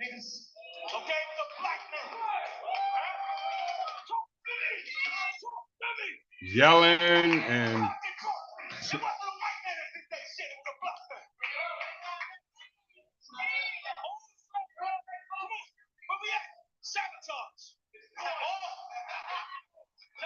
all right, we can move forward to the next person. All right. Now we can go on to Brother Reggie. Disqualify him. Dr. Reggie.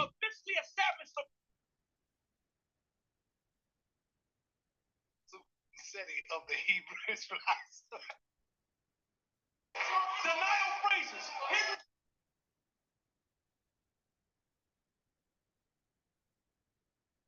I'm trying to get the mic from Hassan.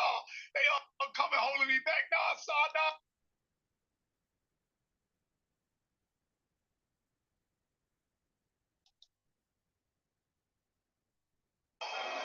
I am not anti-black. Okay, so this is Brother Reggie, a doctor, Dr. Reggie, all right? You know, he's going against the so-called Hebrew Israelites. Warning, the presentation will destroy the Black King James Version, Hebrew, and Israelites, all right? Neither one of them have a clue on what it is they're talking about, because it all involves both of them, all right? You black is not a proper a term to identify yourself with, because it's an adjective. You know what I'm saying? You have to denote yourself to some type of nation. At least they have fit that description. All right. Whereas the people of the nation are de jure or de facto, that's yet to be qualified. But at least they did associate themselves with a nation. All right. Because a nation has a calendar. All right. Black people don't have no calendar. All right. Egyptians have a calendar, but the calendar is a Coptic calendar. All right. Which is the Greeks. Let's continue. Hebrew. I am not anti-black people.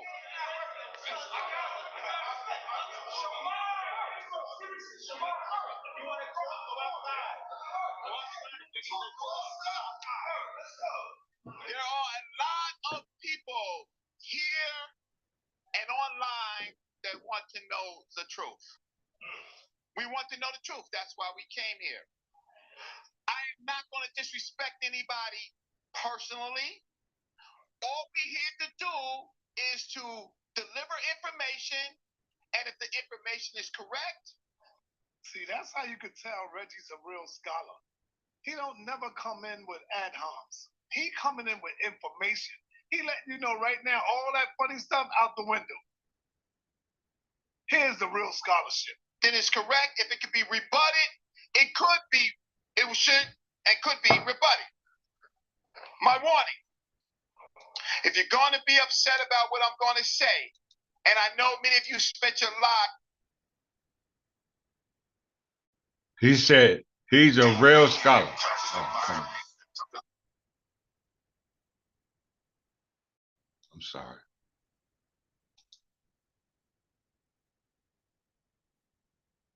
So he said, Sarnetta said that Dr. Reggie is a real scholar.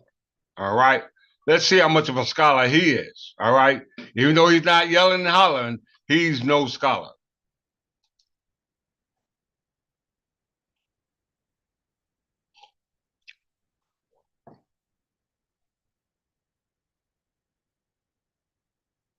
And if the information is correct.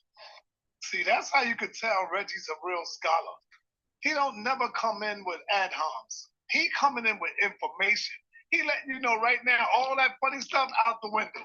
Here's the real scholarship. Then it's correct. If it could be rebutted, it could be, it should, and could be rebutted. My warning. If you're going to be upset about what I'm going to say, and I know many of you spent your lives in this work, right? I think that you should leave the room. But if you can deal with the information as man and woman, and I'm pretty sure we can for what we have endured, to just listen to the information. Now, about that other issue, we don't have to call ourselves out of names. If you disagree with a person, fine. But for the record, I have been one of the Nile Valley Africans that have done the most for unity. Right? I have always said that Dr. Joseph Ben Jochanan believes that there was a Moses, a Joseph, an Abraham. I have never ever said that. All I say is that there's no information to prove it, but I have not said that they don't exist. I only talk about the information. So I'm going to proceed. I only got 8, 9, 10 slides. If you're prepared, then get ready. The King James Version of the Bible is the focal point of all this theology and arguments of the Hebrew Israelites, most of them today. And to protect and defend Nile Valley science, right, while proving their book is an authority. What I am saying is that most of you are here because of the King James Bible. Not that you're just Hebrews, but you believe in the King James Bible. Am I correct? Right? That I said most of you, not all of you, right? And that. Okay, so those who don't agree with it means that they don't believe in God, all right, or whatever concept you got, all right? Because this argument concerns the Egyptians, it concerns the Hebrews, it concerns the Israelites. All these are descendants of what we call the patriarch father Noah, from the biblical story that was told from this King James Version Bible, all right?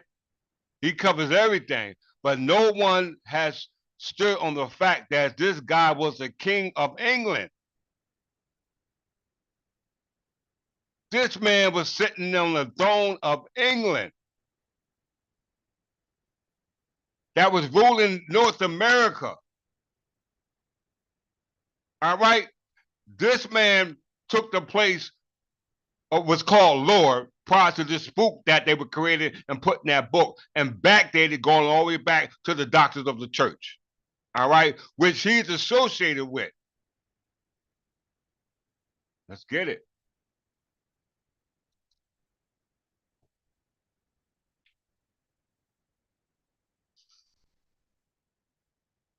The focal point of almost everyone that presents it. Not all the guests, but the presenters. Am I correct?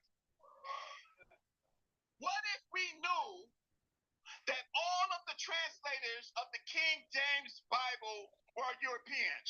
Harshaw said, where is the white man? Where's Harshaw? Where's Harshaw? Harshaw said, where is the white man? I am saying, what if we knew that all of the translators of the King James Bible were Europeans? The King James Version is white written. If it is inspired, then it is inspired for white people. Here is the King James Version Bible to the Most High and Mighty Prince James, by the grace of God, King of Great Britain, right? Of God, of France, Iceland, defender of the faith. King James is commissioning this book. Am I wrong? Is there another book that you have that you can show me? Behold, Black News family, if the King James Bible is your Bible, then the white God is your master. Because this was the King James Bible.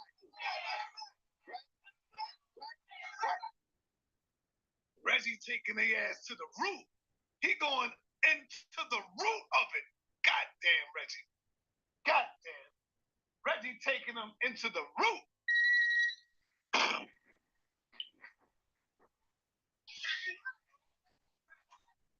You see the cheerleading that's being done?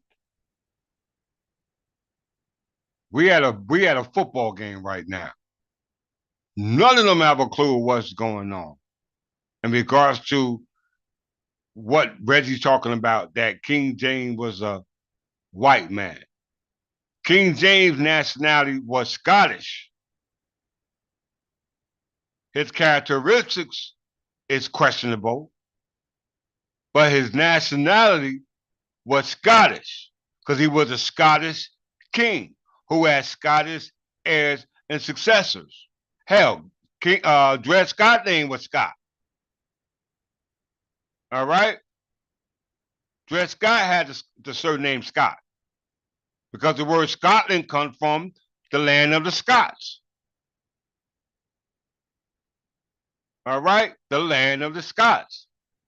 This book, written in the 16th century, was a book to tell a story on events that never even existed as a result of there is no calendar to support it.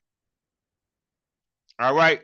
These kings are ruling and governing the land while they got y'all looking up in the air, in the clouds, in the sky for something that ain't gonna never come. Ain't gonna never come. Why? Because you don't know history. You don't know ancestry. You don't know genealogy. If you're gonna understand it from an abstract, then you better go into what we call the DNA. All right, biological, because you can't see your cells, but they existed, and you came from a cell. All right, you came from cell. You are still composed of cell. All right, you receive all your information on the cellular level. But are you listening? No. This is the purpose of the Midrash, the Talmud, and the Zohar. Understanding the metaphysics of who you are. Because the mind tells the body what to do. The mind only interprets what the body receives based off information that they receive from an outside influence. The outside influence are those who did not originate from the church. All right, because church and state is separated. None of these brothers you hear talking are from the church. And if you are part of the church, what church? Because you got a difference between the churches. You got the Roman Catholic Church going back to the Church of England, which was originated from Pope Gregory I, who had all the Anglo-Saxon converted to Christianity in 597. This is one of the doctors of the church, going all the way back to Constantinople.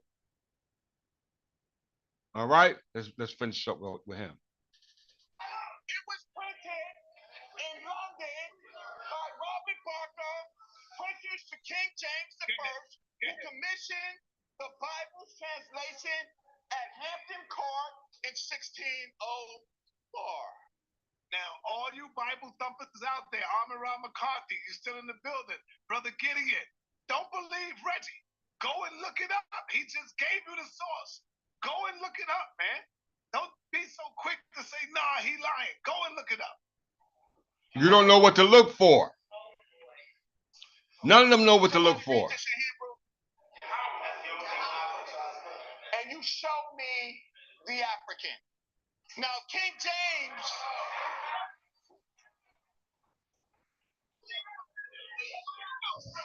The African is Augustine of Hippo, a Libyan Berber.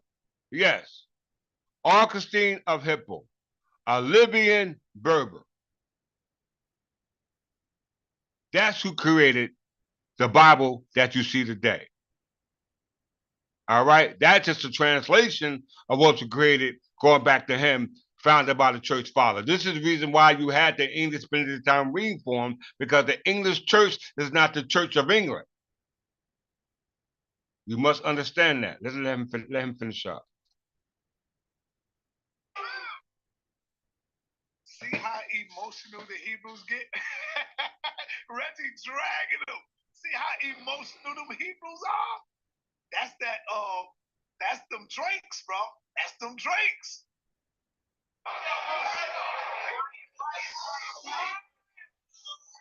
So here is the first King James.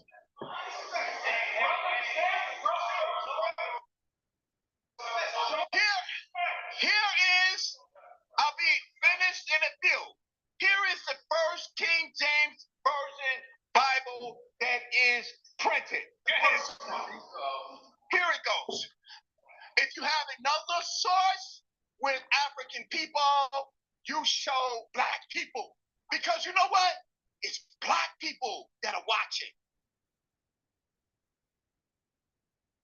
You owe it to show it to black people if there's another version without these people. Okay. You heard what he said.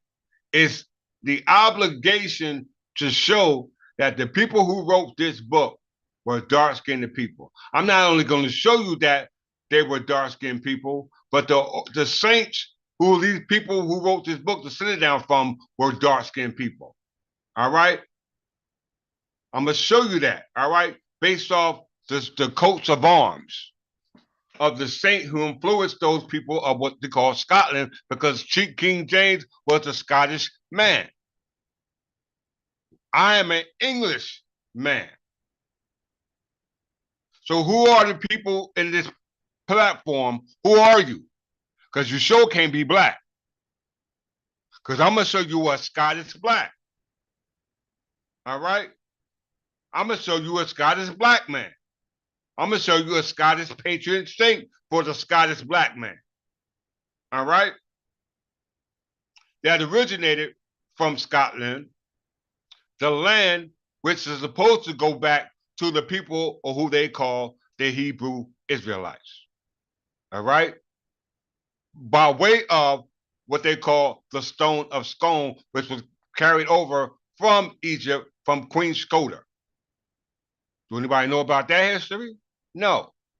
Well, let's show them. Later for this. Enough of this confusion.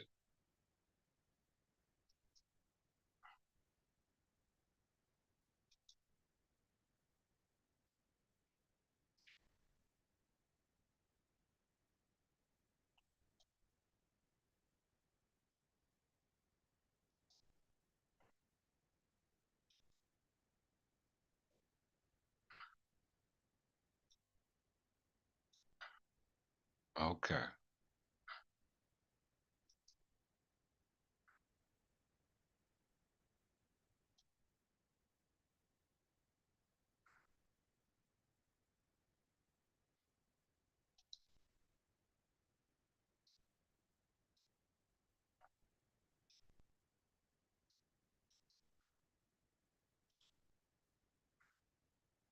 The King James Version.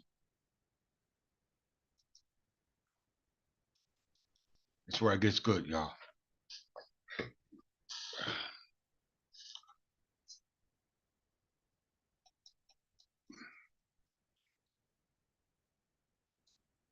Okay.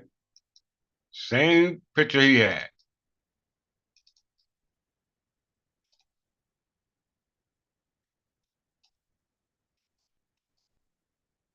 These are the founders of the church, or the fathers of the church. All right?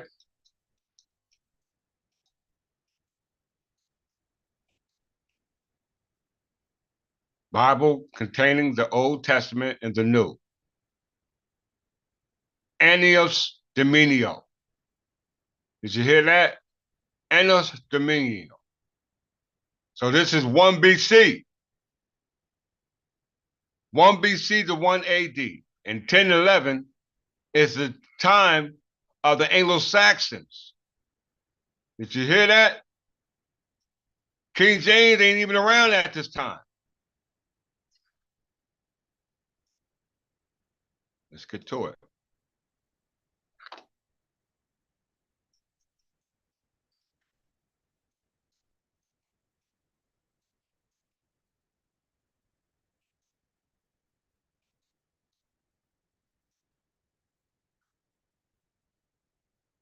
The King James Version and Authorized Version is an England is an early modern English translation of the Christian Bible for the Church of England, which was commissioned in 604 and published in 1611 by sponsored King James VI and the First, the sixth of Scotland and the first of England. So meaning that he was not a king of England, he was the first James to rule as the king of England.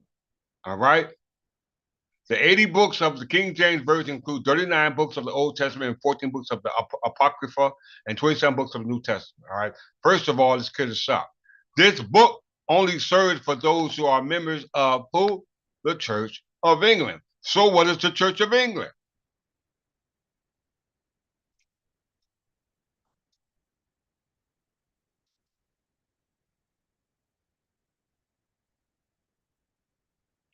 Matter of fact, let me go back there before I get confused.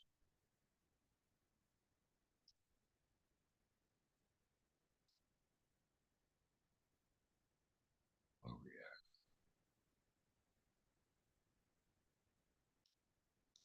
King James Version. All right. For the Church of England.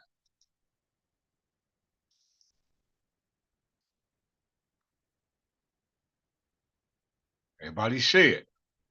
The King James Version is an authorized version, is an early modern English of the Christian Bible for the Church of England. All right. So what is the Church of England?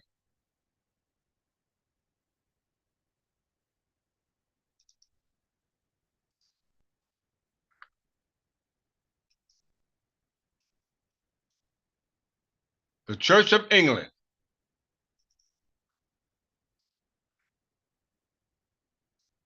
is the established Christian church, it didn't say English church, in England. It traces its history to the Christian church recorded as existing in the Roman province of Britain from the 3rd century into the 6th century through the Gregorian mission to Kent, led by Augustine of Canterbury. Did y'all hear that? All right. The English church renounced papal authority in 1534 when Henry VIII failed to secure a papal annulment to the marriage of Catherine of Aragon. All right? Everybody look in the box. The region governing the territories under the control of the Roman Catholic Church under the Pope Gregory I, who authorized Augustine of Canterbury to convert the inhabitants to Christianity, governing England, Wales, Isles of Man, Channel Island, the continental Europe, and Morocco. Okay? The founder, Augustine of Canterbury. Everybody see that? All right. So we know that this was a result of the Gregorian mission. What was the Gregorian mission?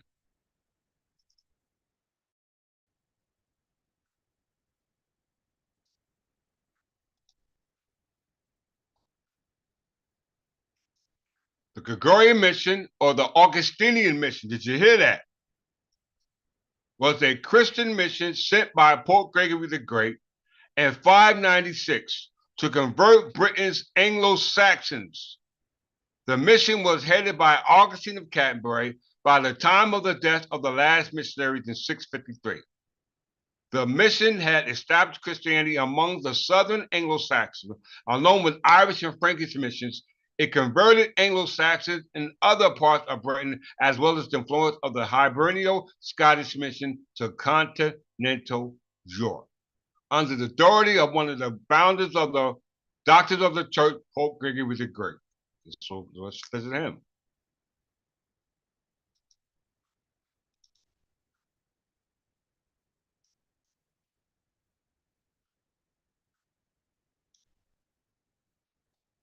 Pope Gregory the Great, he was known for instituting the first recorded large-scale mission to convert the large pagan Anglo-Saxons to Christianity. Greg is also well known for his writings, which were the prolific than those of any of his predecessors as popes. The epithet Saint Gregory the Dialogus has been attached to him in Eastern Christianity because of his dialogus. All right? Let's see where I want to go.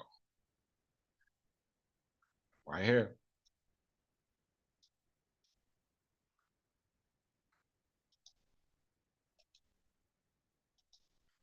Gregory regained papal authority in Spain and France and sent missionaries to England, all right, the land of the Angles, including Augustine of Canterbury and Paulus of York. The realignment of barbarian allegiance to Rome from their Arian Christian alliances shaped medieval Europe. Gregory saw the French, the Lombards, and the Visigoths aligned with Roman religion. He also combated the Donatist heresy, popular particularly in North Africa at the time. Did you hear that? All right. Everybody heard that. So if this is the case, then let's go to the doctrines of the church.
Bear with me.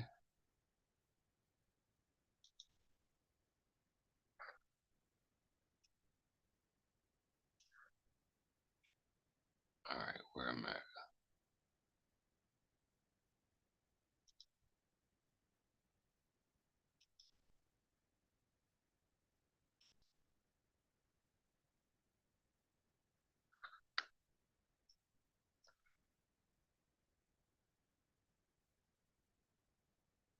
Just let me find it, everyone. Oh, I didn't mean to do that.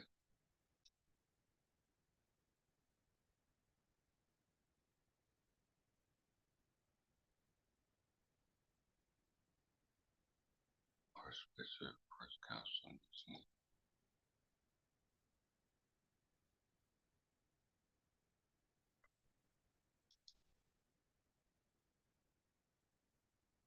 I might just have to pull it up again.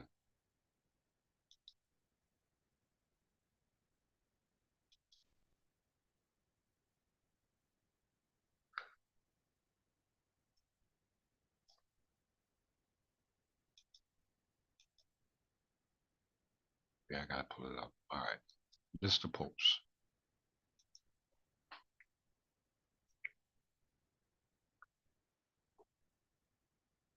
Right here. Feel free to give me a thumbs up, y'all.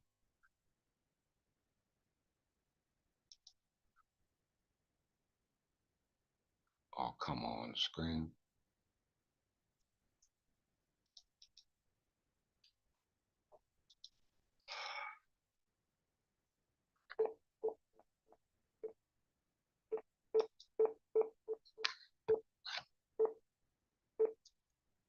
Bear with me, my screen is acting up.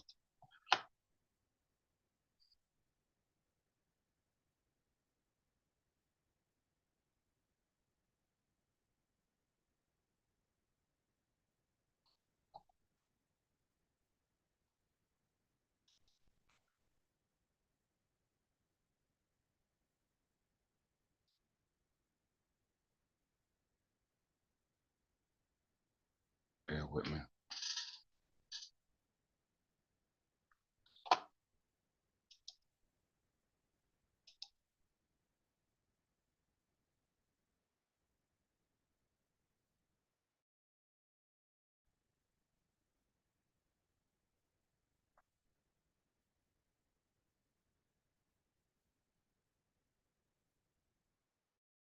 Okay.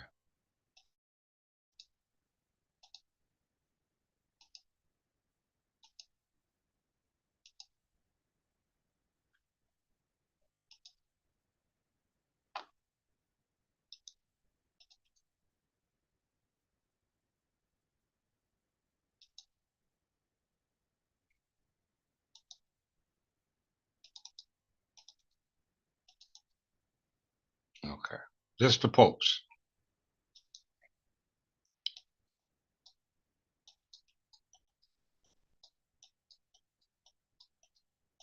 The first one being St. Peter. All right. St. Peter lived in 1 AD, Annus Dominius. All right. But we ain't going to go look at all these popes. I'm going to go down to the religious society that existed, because we're dealing with the Church of England.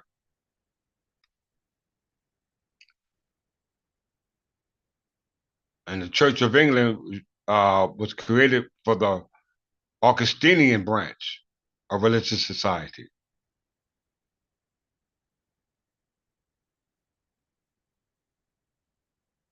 Right here.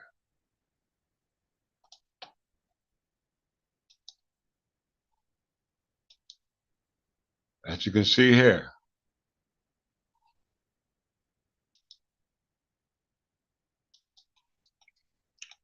Religious orders. 51 popes and 6 anti-popes have been members of the religious order, including 12 members of the third order. They are listed by order as follows. Augustinians, the Order of St. Augustine, and the Canons Regular. All right? Canons Regulars are secular canons from the Roman Catholic Church. All right? These are the doctrines of the church. The Augustinians. All right? The Benedictines, under Saint Benedict of Nursia, the Cistercians, and then the Dominican friars, all right, and then some other minor ones, all right. But the main two is the Augustinians and the Franciscan Augustinians, which Franciscans descended down from, and then the Benedictine monastery, because these were the ones who were responsible for overseeing the land that belongs to the heirs. This is known as the Tekoa, because we know that the Bible goes back to the books in the 10th century under William the Conqueror. All right, we've seen that 1066. That's through the Norman Conquest. All right, so that takes us here.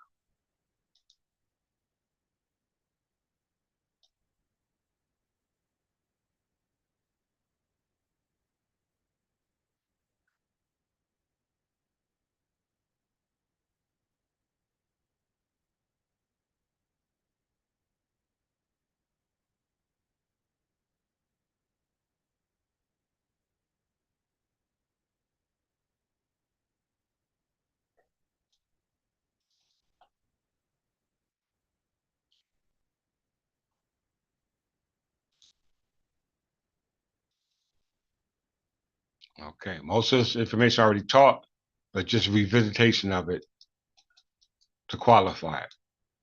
We know that the situation going on over in Israel is in regard to a birthright in regards to the land. Who has the right to the inheritance of the land? When we say land, we're talking about God land, and God land is not a parcel of land or a partial land. It's all land, and all land in God's hand is allodial. You know, and the reputation of God here on earth as Lord was called the rights under what we call the crown. All right, because King Jesus was the King of peace. King is a reference to someone who sits on the throne, i.e., the English throne, which is a reputation of the crown, which we call a corporation soul. The corporation soul is in control of what we call crown land, and crown land is called intel land. There's a difference between intel land, which is called, intel land, which is audio, and feetel, which is called fee and simple. All right, which is described right here.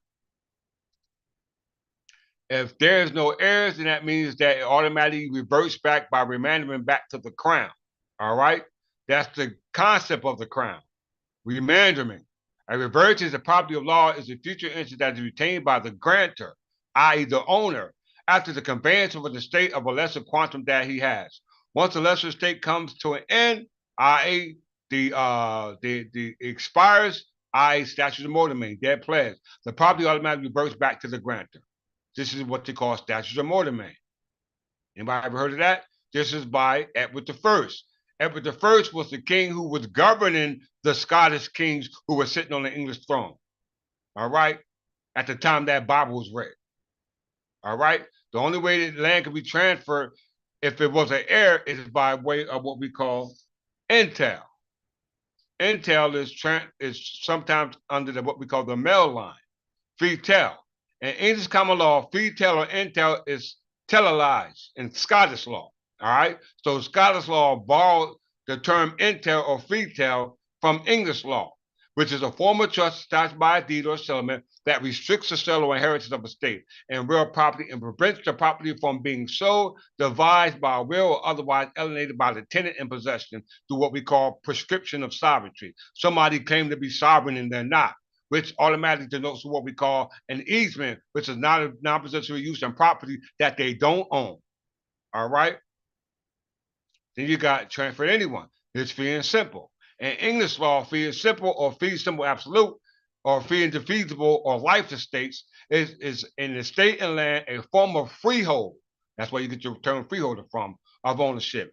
A fee is vested, inheritable, present, possessed interest in land. A fee simple is real property held without limit of time under common law, whereas the highest possible form of ownership is allodial. You can read it on your own time. All right. Right here. First, it can be characterized as referring to a deceased donor and former owner and their desire and their will that the church inherit. And second, as the church is a non-natural person. All right. Recognized by common law, never dies, and the land never leaves the dead hand, the church's hand. All right. We can prove this by way of laws passed by our ancestors, i.e., the English. Let's go to it real quick. All right. So the manuscripts that he made reference to go back to the time of the Crusades, right? You know, the Crusades started in 1099. Many regions have been given for the invention of the fiefment, i.e., land tenures that was left for beneficiaries, i.e., heirs, and the entail estate, i.e., can't be sold at the times of the Crusades and other wars on the continent. Landowners might be gone for a long period of time. Others might be absent because of the business adventures or religious pilgrimage. There was no assurance they would ever return home. They didn't plan on the English coming back or coming back to the conscience of who they were. They never planned on this. The Scottish kings who settled the English throne never thought that we would regain our consciousness, all right? Through what we call autobiological memory, through autoscopy, through what we call out-of-body experience, traveling through what we call time and space. The memory can travel through time and space. All right, the body can't. Time and space, i.e., space-time is moved from one dimension to three dimensions to fourth dimension under the same time continuum. Past, present. You can't get to the future until you understand the past. That gives you the ability to move to a fourth dimension where matter cannot go. Why? Because under the special theory of relativity, E equals mc squared, meaning energy, matter, constant, speed of light, which is subject to what we call general theory of relativity, which is called space-time gravitational, which is subject to what we call a vacuum. All right? That's called a transmission medium. Light travels through a transmission medium. How many of you know about that? I guess none of you. All right, let's get busy. During the Crusades and other wars on the continent, landowners might be gone for a long period of time. Others might be absent because of the business adventures of religious pilgrimage. There was no assurance that they would ever return home. The Setuke used allowed them to leave a trusted friend or relative with the sort of power, discretion that they hope. They hope the duties, and they hope the duties. I.e., today these powers will be called the power of attorney. All right? The present day last will and testament is overseen by the power of attorney, i.e., he oversees the estate. All right? He only has the beneficial use of the state. That's why it's called Setuke use and Setuke beneficiary.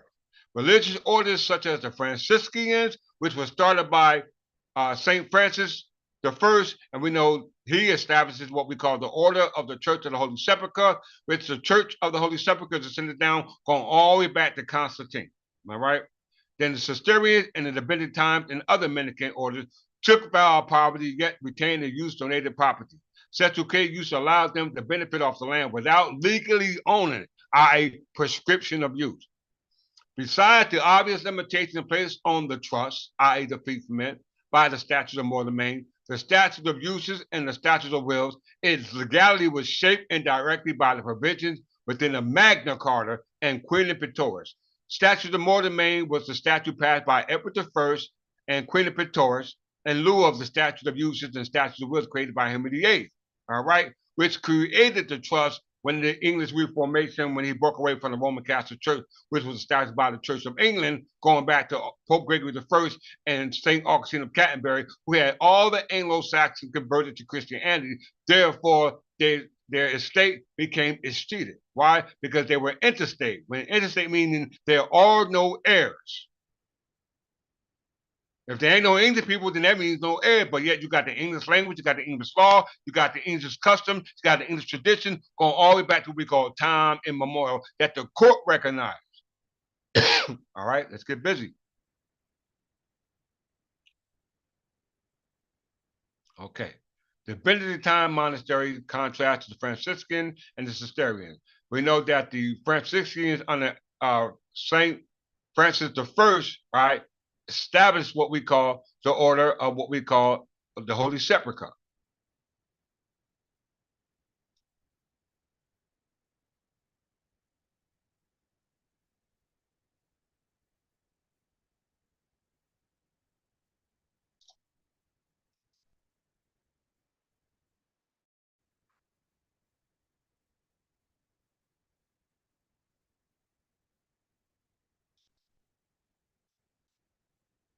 Everybody look that up. Order of the Holy Sepulchre. Look it up. With you in a second.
right.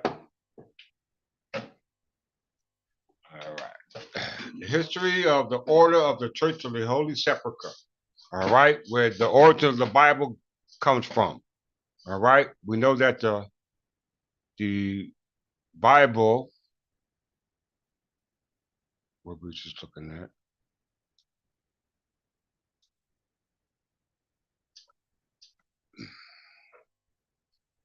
the Church of England. Where would we at? The Church of England.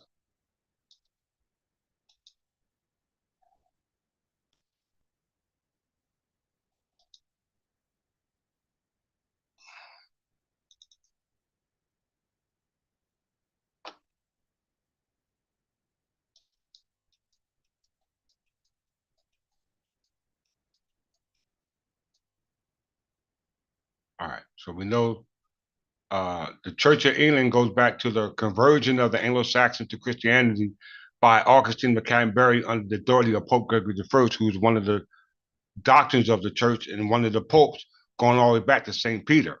And all those popes going back to St. Peter in 1 AD didn't get recognized until they were actually established by Pope Boniface XIII. All right? Pope Boniface XIII in the 12th century. All right? This is when all these popes from the past comes alive. All right. So the Church England was a result of those popes that originated from all those popes going all the way back to the Pope Fathers, in which Augustine the Hippo from Hippo Regis in Africa originated from, going all the way back to Constantine, originated back to Constantinople, which consists of the Roman Empire, the Byzantine Empire, the Ottoman Empire, as well as the what else? What's with the other one? Constantinople.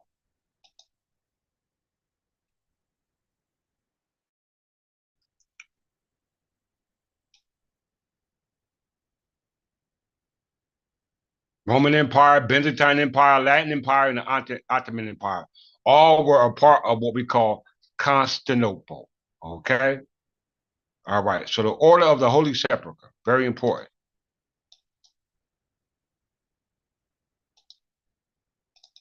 The Order of the Holy Sepulchre, the history of it concerning the Christian Order or Holy Sepulchre of Jerusalem runs common and parallel to that of the religious canon regulars of the Holy Sepulchre. The order continued after the canon regulars ceased to exist at the end of the 15th century, except for the female counterpart, the canonicis regulars of the Holy Sepulchre. You hear that?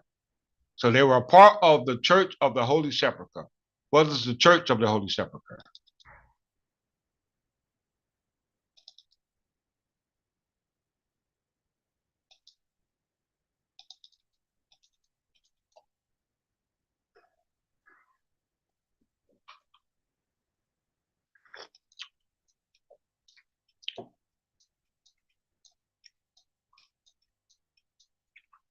The Church of the Holy Sepulchre, make sure you can see it. The Church of the Holy Sepulchre, also known as the Church of Resurrection, is the 4th century church in the Christian quarter of Old City of Jerusalem. Remember the warning by Jeremiah 6:16 about Jerusalem. Look what's going on in Jerusalem today. It's considered to be the holiest site for the Christians in the world and had been the most important pilgrimage site for Christians since the 4th century. According to the traditions dating back to the 4th century, it contains 2 sites considered holy to Christianity and the site where Jesus was crucified. The place known as Calvary or Golgotha and Jesus' empty tomb, which is where he was buried and resurrected.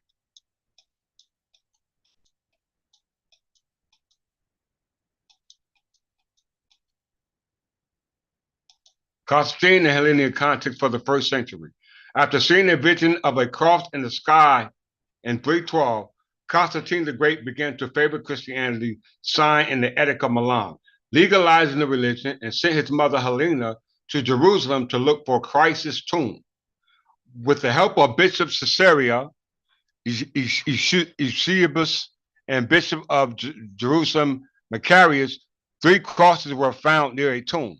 One which allegedly cured people of death was presumed to be the true cross Jesus was crucified on, leading the Romans to believe that they have found cavalry. I repeat, with the help of Bishop of Caesarea Eusebius and Bishop of Jerusalem Macarius, 3 crosses were found near a tomb. One which allegedly cured people of death was presumed to be the true cross Jesus was crucified on, leading the Romans to believe that they had found Calvary. All right? Very important to understand that. All right? We know Constantine the Great was a founder of Constantinople. All right? He was the founder of Constantinople.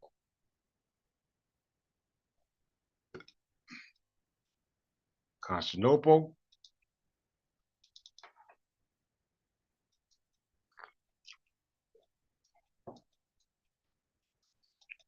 Constantine the Great. There you see it. Okay, let's move forward.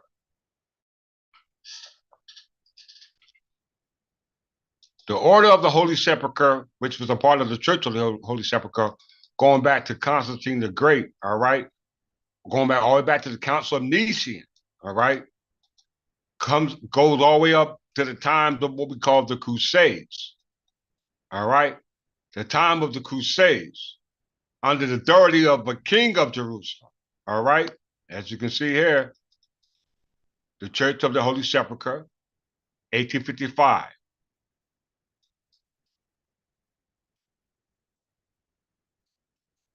Everybody see it.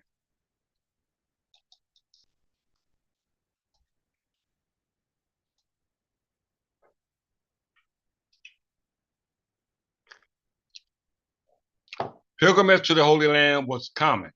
It had its practice from shortly after the crucifixion of Jesus to throughout the Middle Ages. Numerous detailed commentaries have survived as evidence of this early Christian devotion. While there were many places the pious visited during their travel, the one most cherished was the Church of the Holy Sepulchre, 1st century by Constantine the Great in the 4th century AD. All right? First constructed by Constantine in the 4th century AD.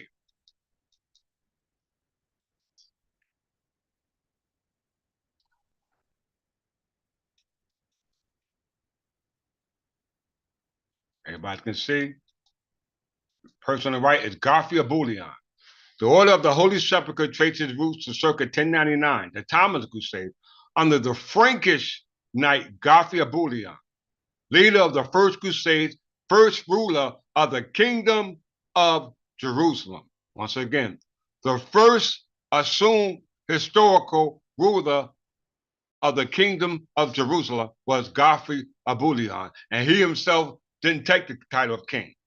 All right? He was the advocate for the king.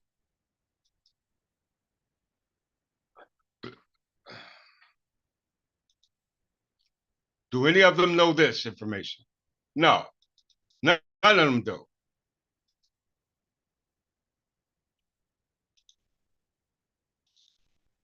Garcia Bullion was the preeminent leader of the First Crusade and the first ruler of the Kingdom of Jerusalem from 1099 to 1100.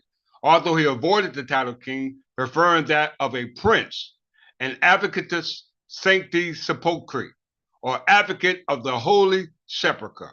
So he's associated with the advocate of the Holy Sepulchre from the Order of the Holy Sepulchre as established by Pope Francis I. All right? Going all the way back to the Church of the Holy Sepulchre, back to the Crusades, back to the Crusades that was established by Constantinople from the Church of the Holy Sepulchre. All right? We must understand that. All right? And he was an advocate for it, assuming that this church represented church and the resurrected Savior. All right? It said he was a son of Eustace II, Count of Boulogne. All right? He was from the House of Flanders. All right? He was from the House of Flanders. We see here in the box. House of Flanders. Mother, Ida of Lorraine. The religion, Roman Catholicism. So the Jesus Christ they're making reference to is associated with the Roman Catholic religion. All right? With the Roman Catholic religion. We know that at the time of the Crusades, The first king of Jerusalem was Godfrey of Bouillon from the house of Flanders. His father was Eustace II from the house of Flanders. So that's his Eustace II.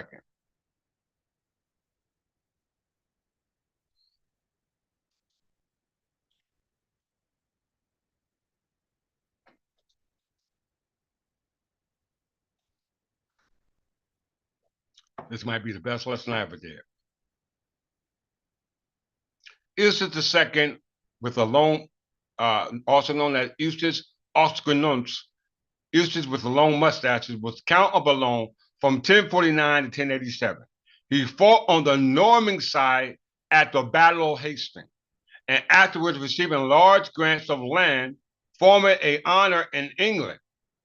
He is one of the few proven companions of William the Conqueror. He has been suggested that Eustace was the patron of the Bayeux tapestry. All right. We know when feudal were given out dealing with land rights, i.e., parcel land, what you call a bundle of rights here in North America to the present day, started with the Norman conquest. And the Norman conquest was a result of the invasion on the land of the Angles. All right. Invasion in the land of Angles. All right. Well before William the Conqueror. All right. This was done by what we call Vikings.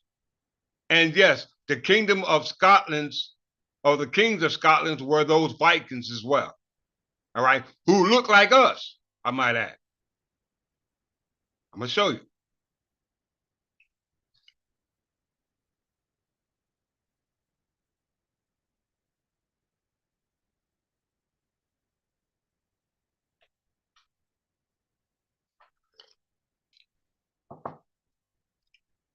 Eustace II was the father of Godfrey of Bouillon, the king of Jerusalem.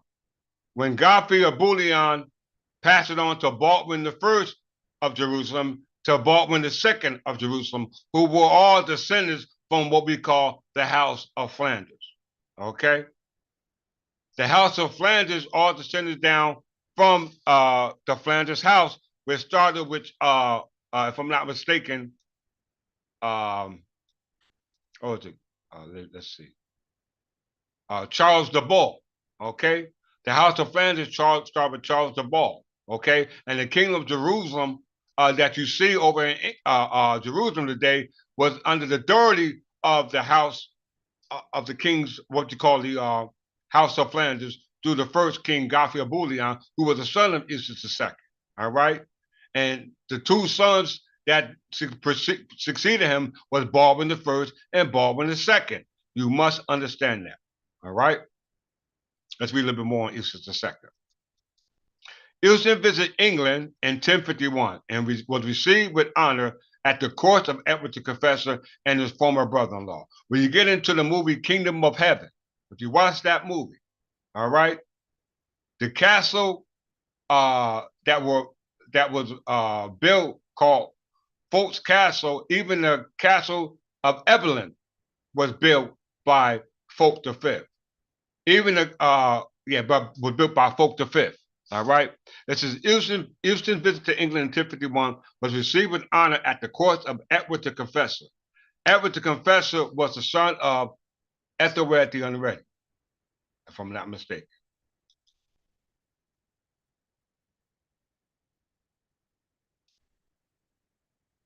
Yes, the son of our Jesus Christ. This is Jesus Christ's son. All right. Ethelred the Unready. Edward the Confessor, father is Ethelred the Unready from the house of Wessex. All right. Everybody see that? Let's go back. Eustace II visited England in 1051. He was received with honors at the court of Edward the Confessor, his former brother-in-law, by way of marriage. Edward attempted to invest Eustace as castellan of a castle in Dover, which was met with resistance by the locals, resulting in nearly 40 deaths, because there were Danish at this time in England as a result of what we call the Viking invasions, going all the way back to the Scottish kings, which we'll talk about in a second. The brawl in which Eustace and his servants became involved with citizens of Dover led to a serious quarrel between the king and Godwin. All right, Godwinson. All right, the latter, to whose jurisdiction the men of Dover were subject, refused to punish them. His lack of response to those in authority became the excuse for him being outlawed together with his family. They left England but returned the next year in 1052 with a large army aided by Flemish troops. All right.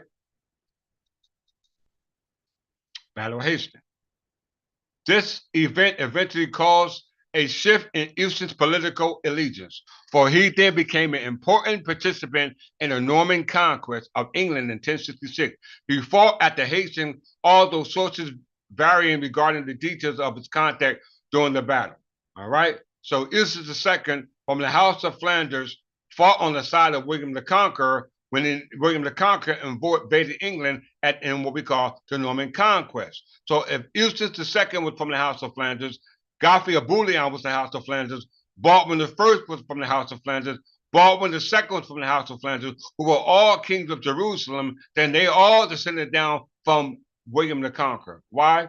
Because William the Conqueror, let me see if it's here.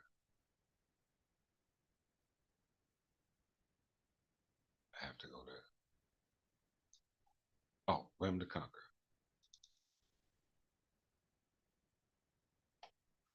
No, I don't want that. Let's go to Norman Conquest.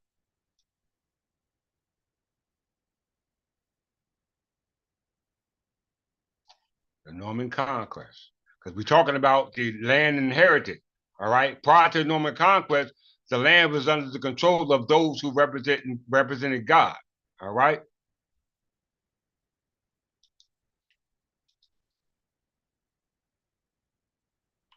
The Norman Conquest was the 11th century invasion and occupation of England by the armies made up of thousands of Normans, Britons, and Flemish and French troops, all led by Duke of Normandy, later styled William the Conqueror. So Eustace II came back with Flemish troops, and Flemish troops were troops who were associated with William the Conqueror, and William the Conqueror was a Northman. All right. William claimed the English throne. The English throne is associated with the crown. All right. Let's just prove it for all those who haven't seen this, don't know that real quick. The throne of England.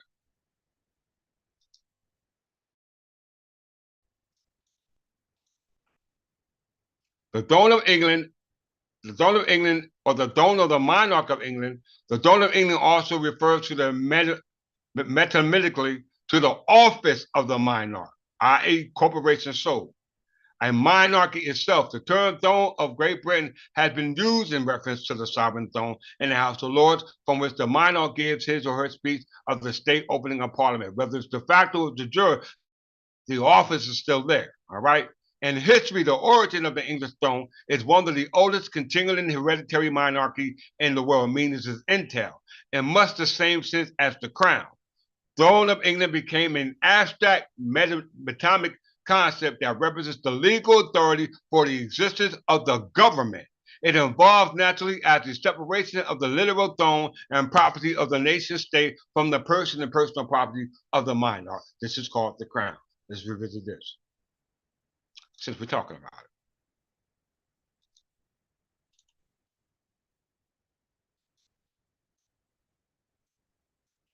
The crown is the state in all the aspects with the jurisprudence of the Commonwealth realm and their subdivisions, including crown dependency, overseas territory, provinces, and state. The term can be used to refer to the office of the monarch or the monarchy as institution, to the rule of law, or to the function of executive, the crown and council, legislative, crown and parliament. This is called king and parliament.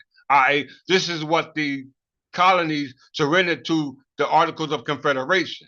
And the judicial, the crown, and the bench, I call the king's bench, which is the governance and the civil services. All right. The concept of the crown as a corporation soul developed first in the kingdom of the land of the Angles as a separation of the physical crown and property of the kingdom from the personal property of the monarch.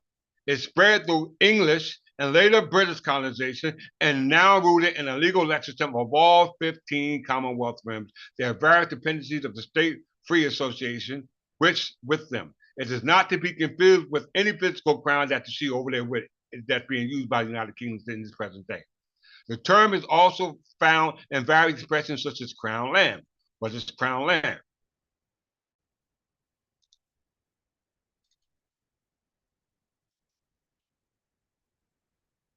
Crown land, also known as royal domain, is a territory area belonging to the monarch who personifies the crown. We know what personify means. Let's see what personify means. We call it incorporate. Y'all call it incarnate. Oh, I didn't mean to do that.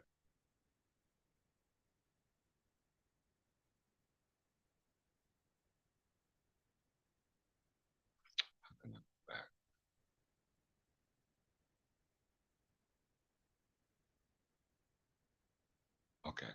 Personify.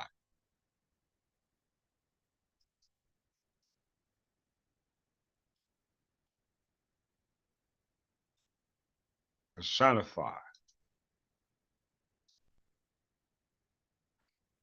Personality is a verb that means to conceive or represent as person or as having a human qualities or powers.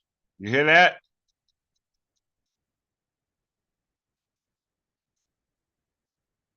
Request or quality of concept by a figure in human form. Attribute a personal nature or a human characteristic to something non-human. Represent or embody a quality concept in physical form. Y'all better listen. All right? Y'all better listen.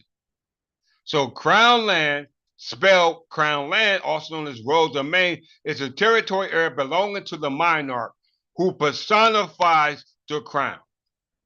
It is equivalent of an entailed estate and passes with the monarchy being inseparable from it.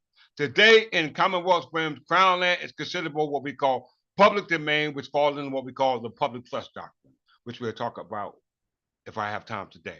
So what is the crown? Because the king or the monarch personifies the crown, which is entail. Let's see what entail means first.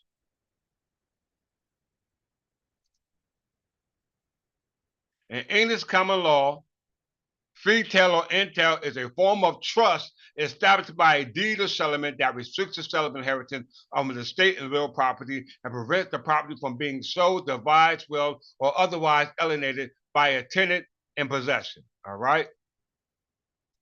If a tenant in possession of crown land, that means it's through what we call common recovery. And common recovery is a result of what we call prescription of easement, which is a result of prescription of sovereignty. Somebody posing as the sovereign. All right. The term fetail are from medieval Latin telilitum, which means cut fee or cut short. Fetail deeds are in contrast to fee simple. All right. Fee simple possessors of which have an unrestricted title to the property and are empowered to bequeath or dispose of it as they wish, although it may be subject to the allodial title of the monarch. All right. Therefore, the monarch or of a governing body of the power of what we call eminent domain. Eminent domain is a result of extinction, all right, which represents the crown. You don't believe me? Let's check it out.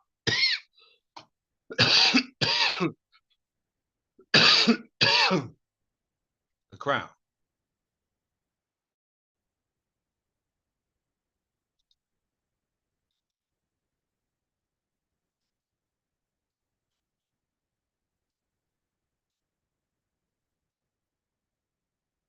Concept of the crown. The concept of the crown took form under the feudal system, which was instituted by William the Conqueror. All right, William Conqueror only took control of what was already in place prior to him invading England. All right, though not used this way in all countries that had the system, in England, all rights and privileges were ultimately bestowed by the ruler. Land, for instance, was granted by the crown to lords in exchange for feudal services, and they in turn granted the land to a lesser lord. One exception to this was called freeing common soakage, all right, which was a fee, revenue created for the king, all right. Owners of land held a soakage held and subject only to the crown, which such land became ownerless, they are said to extreat. All right? When it's street, that means that it's abandoned, i.e., return to direct ownership of the crown lands. If it don't return to crown land, that means that it come up with what we call abandoned property, known as what we call bona vacatia. It's the royal prerogative by which unowned property, primarily unclaimed heritage, becomes the property of the crown. All right? The property of the crown, that goes back to what we call cess tu quae. All right? So what is the crown? The crown is what they call a corporation soul.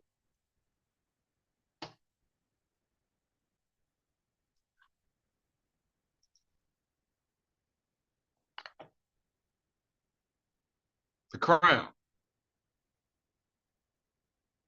The concept of the crown as a corporation soul developed first in the Kingdom of England.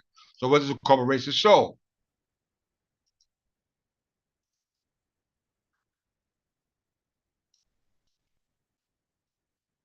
A corporation soul is a legal entity consisting of a single incorporated office occupied by a single sole natural person. This structure allows corporations, often religious corporations or commonwealth government, to pass without interruption from one office holder to the next. This is called demise of crown. When they say long live the king, that's what that means. The king never dies because the office goes from one office holder to the next. People change, positions don't. Okay? Once again, people change, positions don't. To pass without interruption from one office holder to the next. Give a position legal continuity with subsequent office holders having identical power and possession to their predecessors. A corporation soul is one type of corporation, the other being corporation aggregate. Most corporation souls now are examples of Archbishop of Canterbury, going back to the Roman Catholic Church, going back to Augustine of Canterbury by Pope Gregory I, who stole the authority of the natural person because their gods are abstract, not concrete, like King Edward the Peaceful was. This is why the cess tu quae was left in hands of what we call monasteries, all right? Monastic monasteries or societies, which in this case for the English, it was the Benedictine monastery. Let's go back to cess tu quae.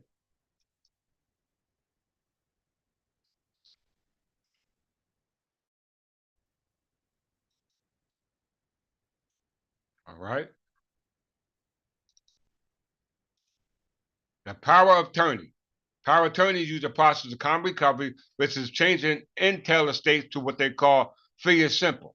All right. This was governed by what we call the Talcrum case. The Talcrum case, Talcrums case, CACE. Religious orders such as the Franciscans, we know the Franciscans, the Cistercians, the Dominican friars, as well as the other monasteries which were regulated by the canon clergy, which originated from the doctors of the church, which was initiated by Pope Boniface the 13th, which predated and backdated all the popes going back to Saint Peter, all right, and 1 AD. All right. It says religious orders such as the Franciscans, Cistercians, minus the Benedictines, took a vow of poverty, yet retained the use of donated property. The cess tu quae use allowed them to benefit of the land without legal ownership. This is called cess tu quae use versus cess tu quae beneficiary, which is governed under statutes of will and statutes of use. All right. Let's just read that real quick.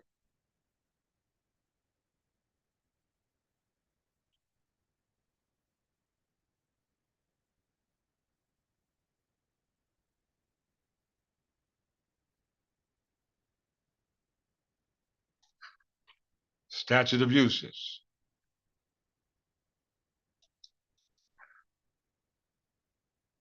Statute of uses was an act of Parliament of England that restrict. Oh man, I don't want to do that. All right, yeah, I didn't want to do that. Statutes of uses was an act of the Parliament of England. All right, you don't see Scotland or Ireland there, do you? Oh, I keep doing that. You see our family crest. You see our royal seal there. All right. The plantation in England. All right. The statute use was an act of Parliament of England that restricted the application of uses in English property law. The statute ended the practice of creating uses in real property by changing purely equitable titles of beneficiary use into absolute ownership. All right. What is the statutes of will? This is by Henry VIII. Statutes of wills was the act of Parliament of England. It made it possible for the first time in post-conquest, i.e. the Norman conquest, in English history for landholders to determine who would inherit their land upon their deaths by permitting divides by will prior to the enactment of the statute. All right? It's supposed to pass to the beneficiary. All right? As prescribed by the Magna Carta. We know the Magna Carta, also called the Great Charter, is a royal charter of rights agreed by the King John. King John, the son of Henry II, son of Godfrey V, Count of Anjou, son of Fulk, the ruler of Jerusalem, who took the throne of the King of England from Baldwin II, who preceded Baldwin I, who preceded Godfrey of Bouillon, who was the son of Eustace II, who invaded England because Godfrey of Bouillon,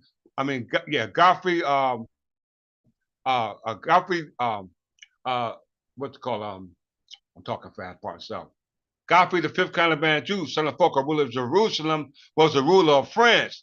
And they united with England through the marriage of Empress Matilda and Godfrey as a result of what we call the Treaty of Westminster of 1153. All right? If I have time, I'll go through that. All right? So let's move forward. Let's go here.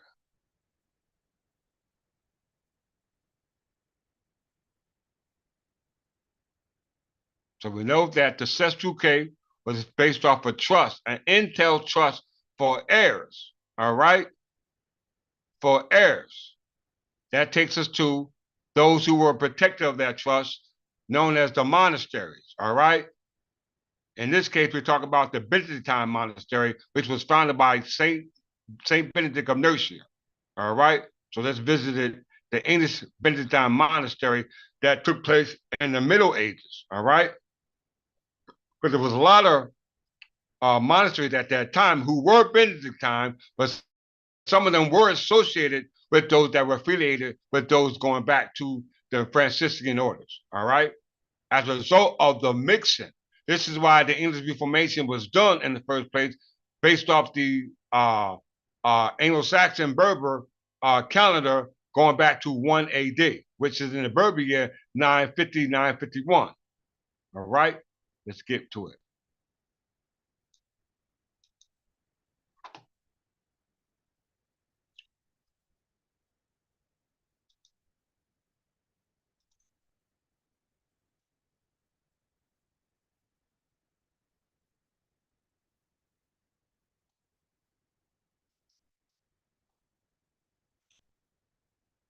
Step by step. This is Jacob's pillow we're talking about.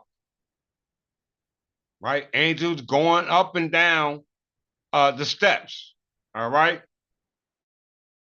Up and down the steps in regards to a fight over a birthright. All right? These is angels. Because we know Isaac and Esau Jacob and Esau was the son of Isaac. And they fighting amongst themselves. All right? And Jacob had a dream about his father Abraham and a promise of primogeniture, i.e., something that was left for the male, the firstborn. I.e., this is to what we call agnatic succession. All right? The English Benedictine reform or modernistic reform of the English church contrasts to the Church of England, going back to the conversion of the Anglo-Saxons to Christianity by the doctrines of the church under Pope Gregory I to the doctrine of the church father Augustine of Canterbury, all right, which consists of also Augustine of Hippo, all right, and every other Augustine and every other church father that falls under what we call circular clergy or canon regulars, all right? It says the English Benedictine reform or modernistic reform of the English church in the late 10th century was a religious and an intellectual movement in the later Anglo-Saxon period. In the mid-10th century, almost all monasteries were staffed by secular clergy. In Christianity, the term secular clergy refers to deacons and priests who are not monistic or otherwise members of religious life. Secular priests are priests who commit themselves to a certain geographical area and are ordained into the service of the residents of a diocese or equivalent church. Did you hear that? So not only were there secular clergy as described here, they were married as well. And King Edgar the Peaceful wanted monks to practice that which we call celibacy. All right? Restraining from physical acts. The reformers sought to replace them with celibate contemplative monks following the rule of St. Benedict. The movement was inspired by a continental monastic reform. Reform means made like the O, reform. And leading figures were Dunstan, Archbishop of Canterbury, the Archbishop of Canterbury, not the one going back to Augustine of Canterbury, all right, under the Roman Catholic Church. Afterward, Bishop of Worcester and Oswald, Archbishop of York, all right? These are the kings of Wessex, all right? Which Bede was from Angles. And the seventh, first of all, let's look at the charter. King Edgar, the charter, new minister of Westchester. As you can see, he's handing the charter up to an image of Christ, personification of Christ or the person of Christ. All right? You see him flanked by the angels. You see him Peter on the right side, Mary on the other side, all right, holding the keys of St. Peter, the first doctrine of the church who existed at the same time King Edgar supposedly existed, i.e. born in 943 and died in 975, all right? Melchizedek, the king of peace, the king of Salem, all right? He was called the king of peace, King Edgar the Peaceful. You don't believe me? Let's read it.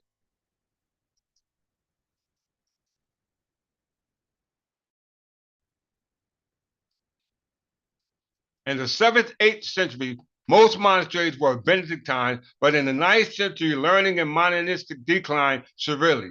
Alfred the Great deplored the decline and started to reverse it. So first of all, Brother Reggie or Dr. Reddy would say, show me in any biblical reference where the people relating to us that were in that group, as well as those who were not in the group, those who were watching the group, were of a darker complexion. Well, let's see. Alfred the Great,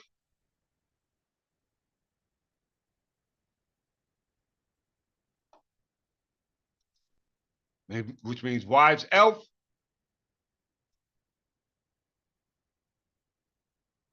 His wife.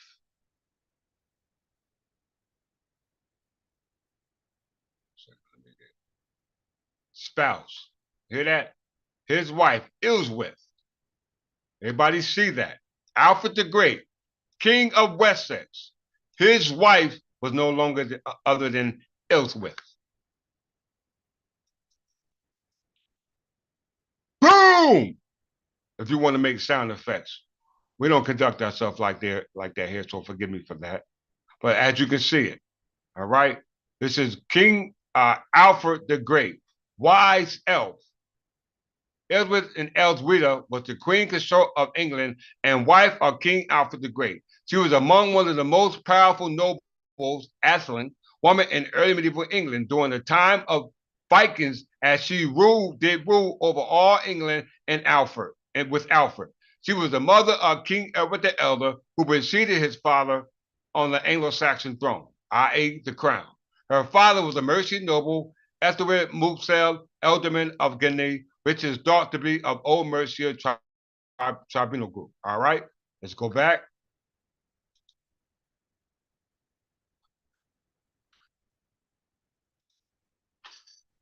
Alfred the Great, still talking about the English Benedictine reform. Alfred the Great deplored the decline and started to reverse it. All right, the court of Ashton, the first king of the whole of England, was a cosmopolitan. You hear that? Cosmopolitan. Don't forget the Zohar, cosmology, all right? Was a cosmopolitan, and future reformers such as Dustin and Ethelred learned from continental exponents of the Byzantine monasticism. All right, let's look at Atherton first of all. What was his complexion? There you go, Brother Reggie. All right, was king of the Anglo-Saxons from 924 and king of the English to his death in 939. He was a son of King Edward the Elder and his first wife, Ecgwin. Modern historians regard him as the first king of England and one of the greatest Anglo-Saxon kings. He never married and had no children. He was succeeded by his half-brother, Edmund I, the son of our Jesus Christ, which we know as King Edgar the Peaceful, who were warring with the Scottish kings, who were those Vikings, all right? Warring with the Scottish kings. How we know that? We're going to read it right here. I was going to wait, but let's read it now. Since you talk about King James, all right? He was a Scottish national.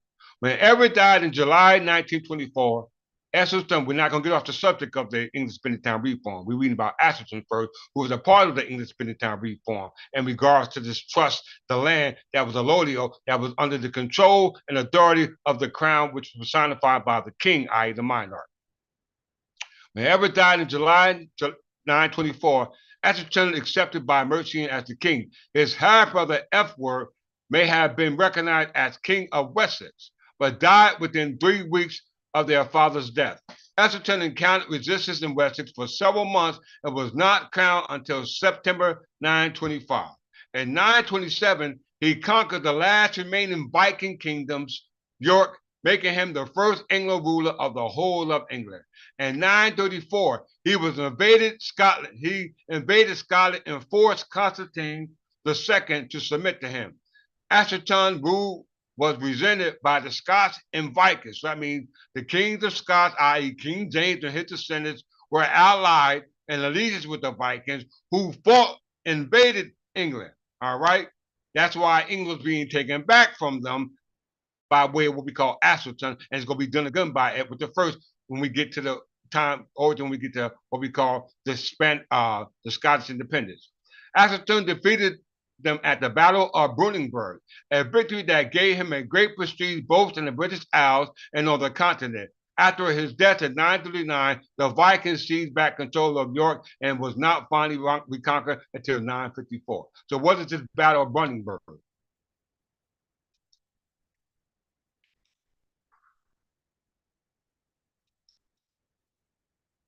The Battle of Brunanburh was fought in 937 between Atherton, which we know looked like us, an alliance of Olaf Gustafsson, a Viking, king of Dublin, Constantine, king of the kingdom of Alba. All right, kingdom of Alba is a Latin term. It's a Gaelic term, which in Latin will be pardon so. The Gaelic form will be will be Alba, and a Latin term will be what they call what was it? Let me get it right. The Scotia, what was it? Alba, and Latin will be. I don't want to quote. We'll go to it. All right, just be on the safe side. All right, I don't want to miss nothing. The Battle of Brunanburh was founded in 937 between Atherton, king of England, and the alliance between Olaf Gustafsson, king of Dublin, Constantine II, king of Scotland, and Owen, king of Strathclyde. This battle is sometimes cited as the point of origin for the English national identity. Historians such as Michael Lipson argued that the men who fought and died on that field forged a political map of the future that remains, arguably making the Battle of Brunanburh one of the most significant battles in the long history, not just of England, but the whole of British Isles. All right? He fought who? Constantine II. Who is Constantine II?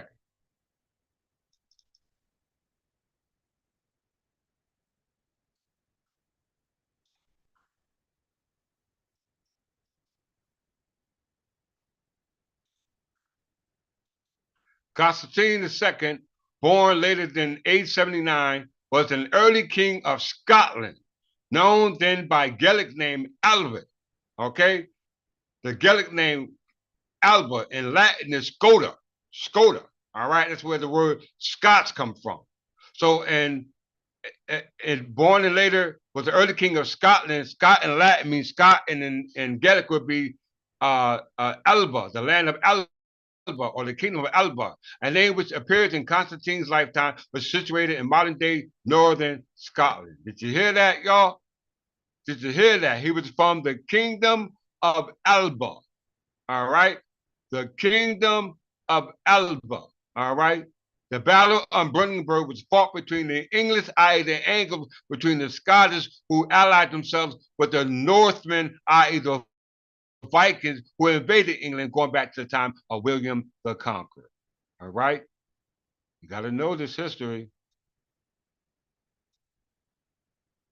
Let's look at the Kingdom of Alba.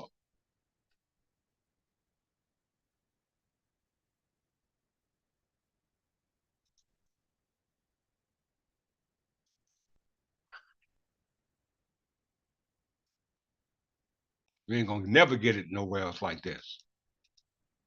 All right? The Kingdom of Alba. All right? The Kingdom of Alba, Latin Scotia, Scotland, and Scottish Gaelic Alba, the Kingdom of Alba, was a kingdom of Scotland between the death of Donald II in 900 AD and Alexander III in 1286. The latter death led indirectly to the invasion of Scotland by Edward I of England, the son of Henry III. All right?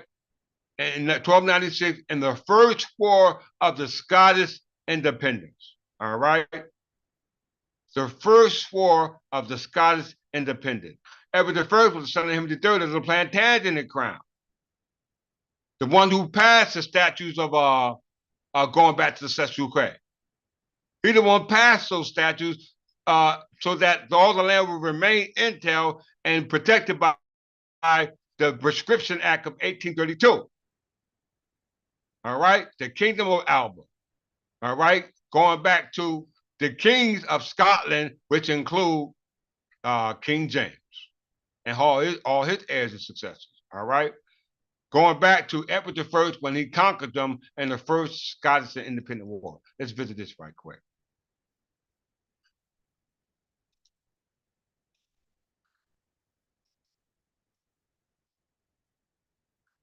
The First War of Scottish Independence was the first of the series of wars between English and Scottish forces. It lasted from English invasion of Scotland in 1296 until the de jure restoration of the Scottish independence with the Treaty of Edinburgh of Northampton in 1328. De facto independence was established in 1314 at the Battle of Bannockburn. The wars were caused by attempts of the English king to establish their authority over Scotland, while Scots fought to keep English rule and authority out of Scotland. All right. This term war independence did not exist at the time. The war was given that name retrospectively many centuries later after the American War of Independence. Did you hear that? Did y'all hear that? No, y'all didn't. All right. So let's go to the etymology of the word Scotland.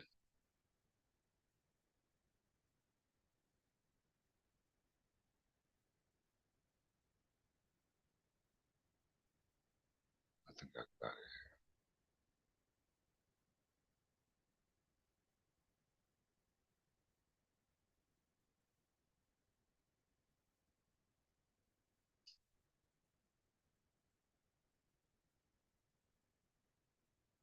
Let's just go here.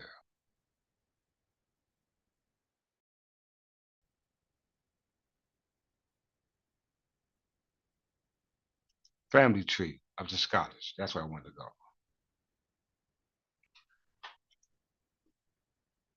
All right. Family tree of the Scottish.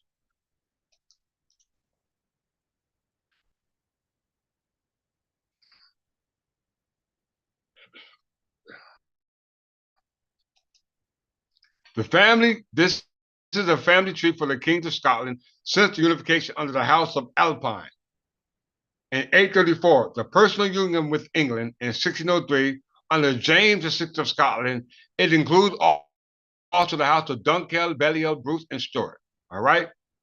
So there's unification of those houses of Stuarts who were ruling on the throne of England at the time, which the Bible was written under King James VI of Scotland, and soon the first James to rule the kingdom of England, originated from the kings of Alba under the house of Alpine under King what's it called, King Kenneth of King Kenneth of Alba. All right, Kenneth McAlpine. All right, so let's go there.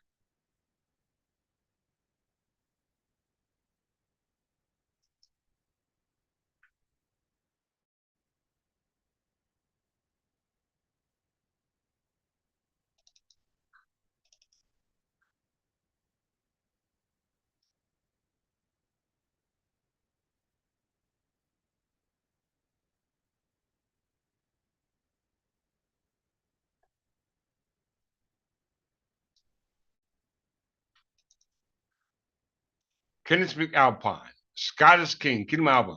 As you can see, you look like a Viking to me. All right, I look like a Viking to me. Kenneth I was king of Dalmatia, king of the Picts, and the first king of Alba. All right, Alba is corruption of Albion.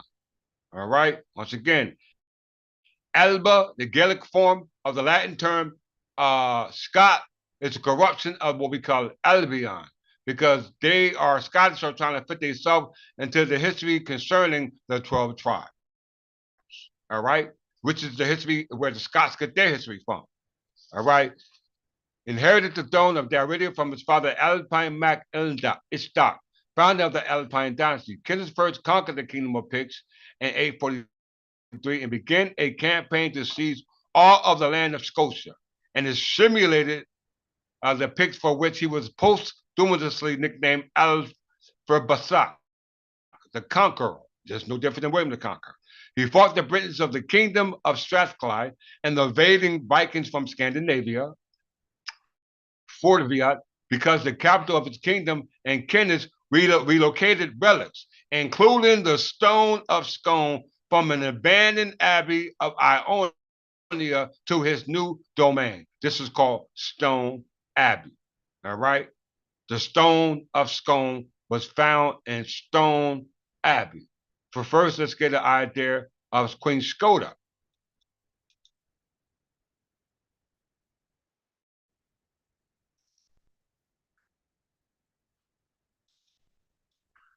All right. This is something that you don't know, Brother Hashar, because you got to supersede these people's claim. These people were sitting as kings and queens for the right that you claim to have as an heir, but having provided one sound of proof and evidence based off the evidence that you're given to show that it's associated with you. You show that it's associated with us, but not you. Hold that thought.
Yeah, I keep forgetting. For the chat line, whoever that is trying to be me, stop it. All right. We already know that you posted a picture of me, which was created by my archbishop, which is the moderator, for my live streams. All right. So we know it's not, you're not me. We know who you are blocked. So stop trying to be me. All right. Whoever you are, if you're listening today, Stop trying to be me. There's only one of me. All right. Skoda. Concerning the land that Skoda is on. All right. This all involves the land. All right. Going back to Skoda, we know that Moses and the Israelites are running from the Egyptian Pharaoh. Okay. So according to the medieval rights manuscripts that were produced by Hashar and that are referenced in the Bible in regards to the Israelites who are descendants of Jacob, all right? And we know Jacob and Esau represents two groups of people, according to your history. Esau, the red man, all right? I mean, all that arguments you make no sense. And the medieval Irish and Scottish legends are a legend, i.e., time out of mind, i.e., memory, all right? The common way or the common custom of the people before it was written down, all right? And it must be recognized in laws today as a common law, all right? And common law, it takes time for common laws or common ways to develop, all right? It took you a while to become black people, all right? And whatever else you so-called say you are. In medieval Irish and Scottish legends, Skoda or Scotia is the daughter of an Egyptian pharaoh and ancestor of the Gaels. She is said to be the origin of their Latin name Scotia. All right? But historians say she and her alleged ancestor and spouses were purely mythological and was created to explain the name and to fit the Gaels into a historical narrative. You can go to Godel's Glass for that. All right? Let's go down a little further.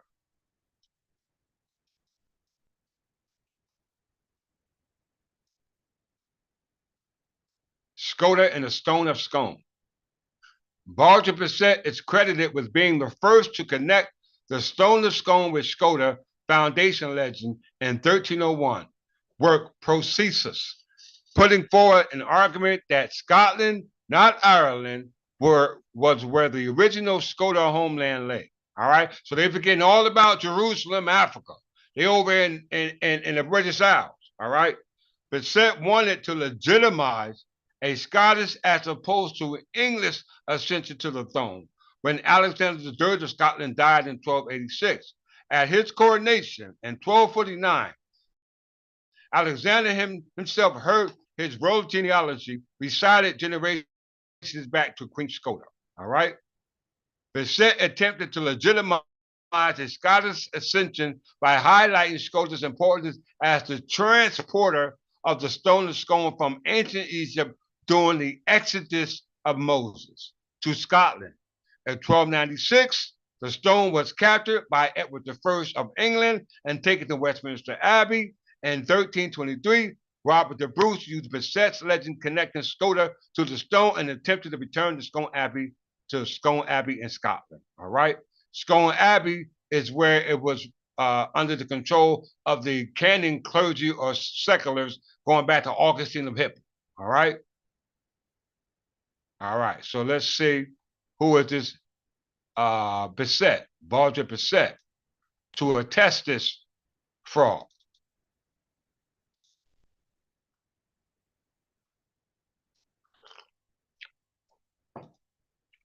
During the Scottish War of Independence, he was responsible for the Scottish submission to the Papal Corée in 1301.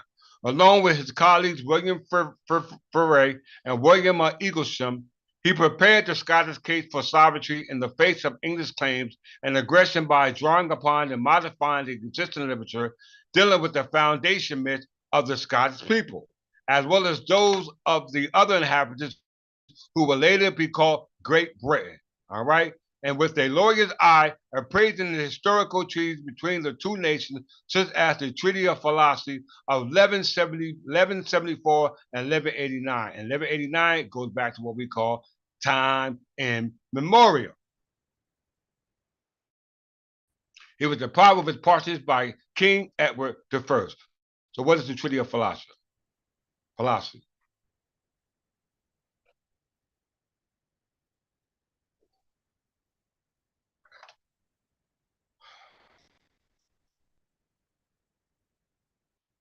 The Treaty of Philosophy. The Treaty of was a forced written agreement made December 1174 between Captain William the Lion, King of the Scots, and Henry II, King of England. King Henry II was the son of Godfrey V, Count of Anjou, son of Fulk, the ruler of Jerusalem, going all the way back to time immemorial. So how could the kings of Scots claiming to be Israelites be the descendants of the Israelites when the king of the Israelites, going back to Henry II, was the son of the Plantagenet kings who were kin to the kings of Wessex by way of what we call Margaret of Wessex, which was called Margaret of Scotland, who was married to Malcolm III, King of Scotland. All right, and their daughter was Empress Matilda, who married Henry II. All right, how I know that? Let's see who his wife is.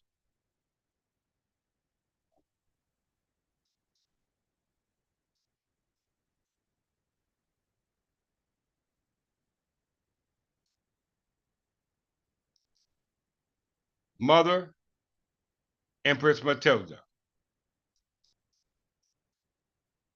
All right. This is Henry II. All right. His father is Godfrey, Plantagenet, Count of Anjou. All right. His father is Godfrey Plantagenet. Godfrey the Plantagenet married the Empress Matilda. All right. Let's see. Who is this Empress Matilda we're talking about here?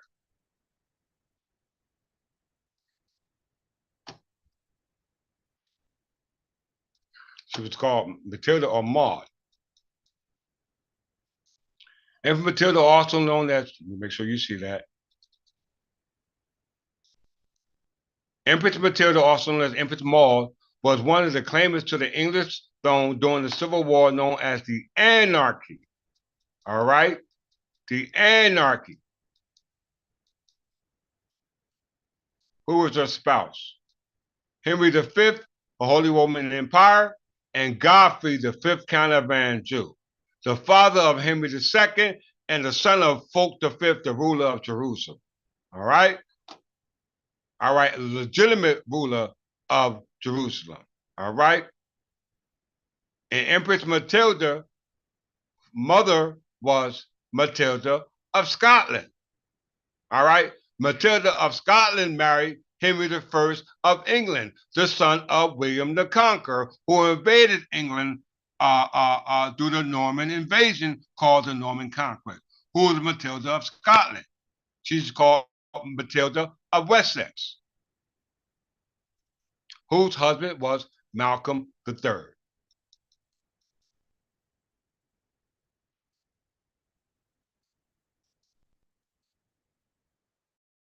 So, Matilda of Wessex. Matilda of Wessex married Henry I, son of William the Conqueror. As we can see, spouse Henry I, son of William the Conqueror. Matilda of Scotland. Her mother was who? Margaret of Wessex, and father, Malcolm of Scotland. All right. Margaret of Wessex was the daughter of Edward the Elder. Let's see.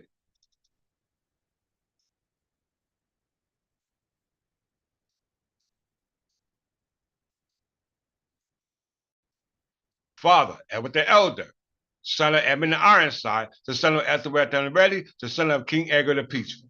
All right. The son of King Edgar, that ain't King Edgar, so Edward the Elder. All right. Margaret of Wessex, the son of Edward the Elder. All right. This is Edward the Elder, son of Edmund Ironside.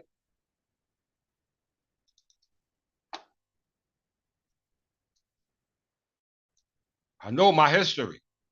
All right. Father Ethelred the Unready.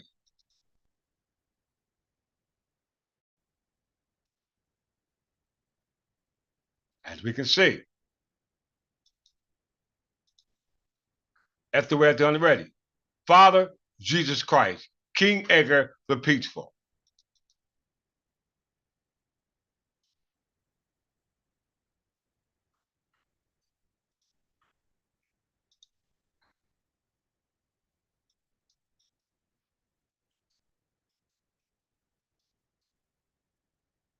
His father, Edmund First.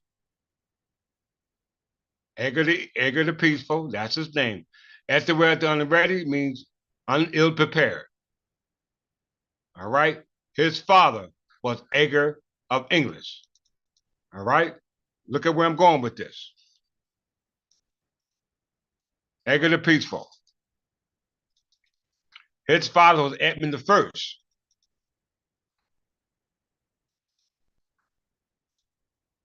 Right there. Okay. Father Edmund the First. All right.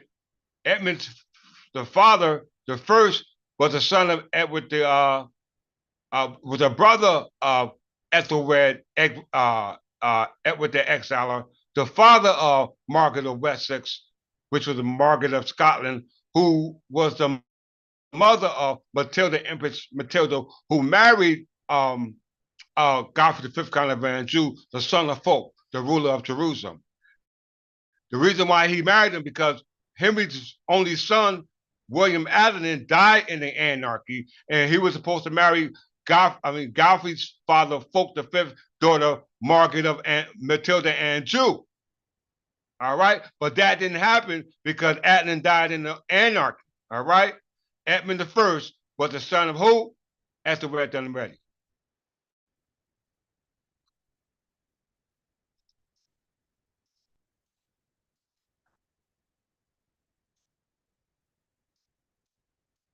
Part himself, Father Edward the Elder. All right, he was the son of Edmund Ironside, and he was the son of Ethelred the Unready.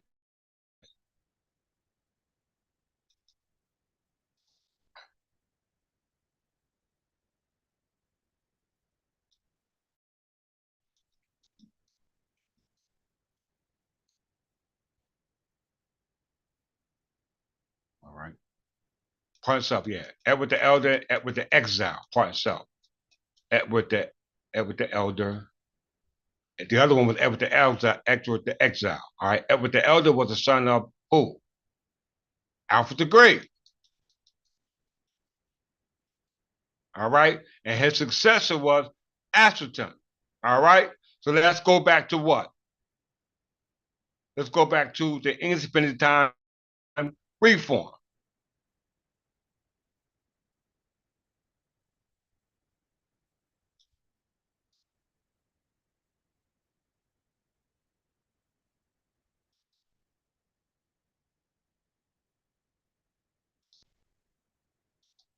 I go all the way back.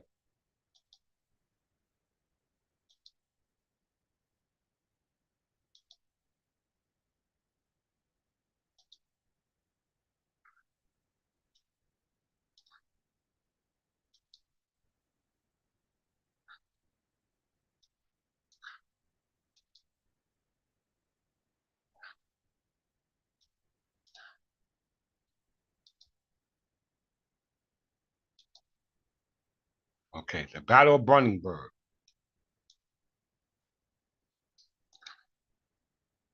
Oh, this is Queen Scotia. All right. Stone of Scone. Let's stay here. All right. So Skoda and the Stone of Scone. All right. Balder said he wanted to legitimize the Stone of Scone, right? With the Israelite story. All right. So what is the Stone of Scone? All right. We already know it's fraudulent. We know it's connected with the Scottish folklore, which they claim to be Israelites. All right. Their claim to be Israelites. What's the Stone of Scone? Let's see.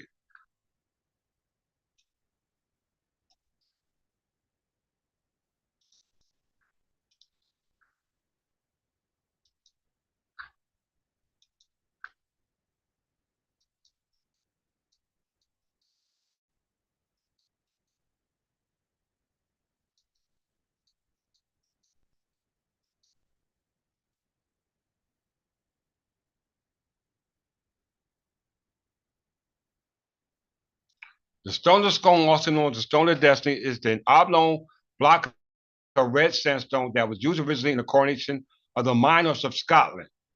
After the 13th century, the coronation of the monarchs of England, Great Britain, and the United Kingdom is also known as Jacob Pillow and the Tiny Stone and Scottish Gaelic. Historically, the artifact was kept as now at the now ruined Scone Abbey in Scone, near Perth, Scotland. All right, let's go here.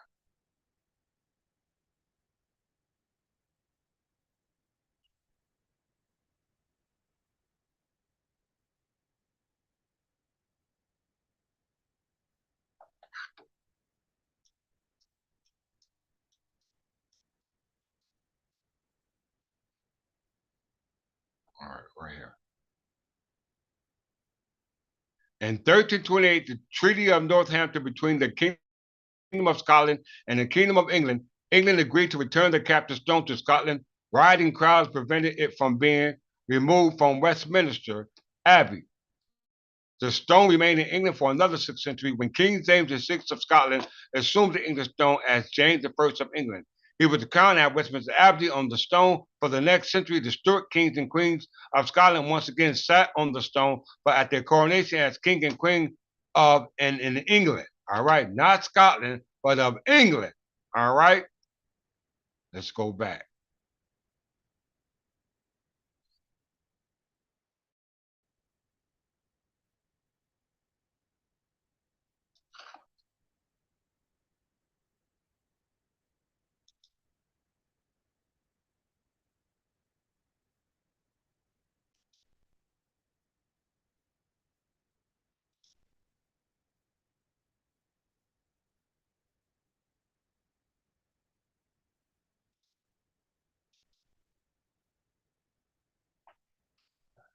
All right, let's see.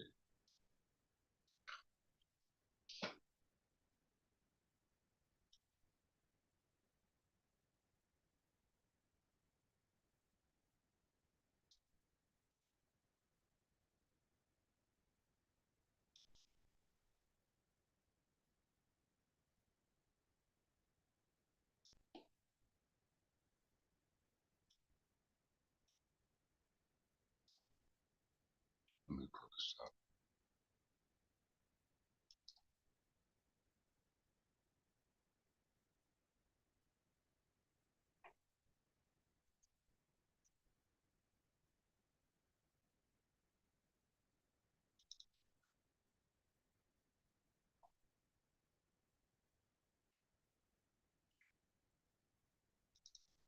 There we go.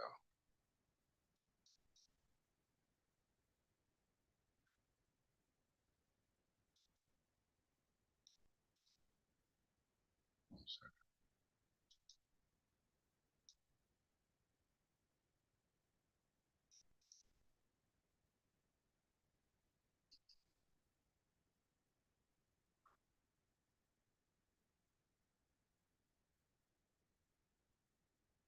Come on.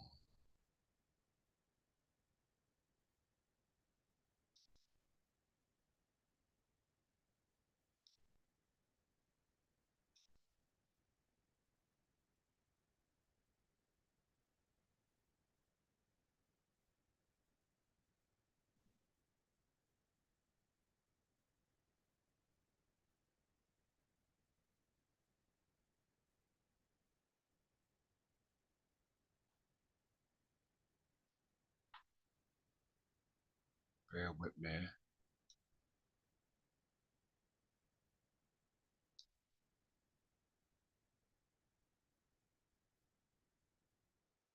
Etymology of the word Scotland.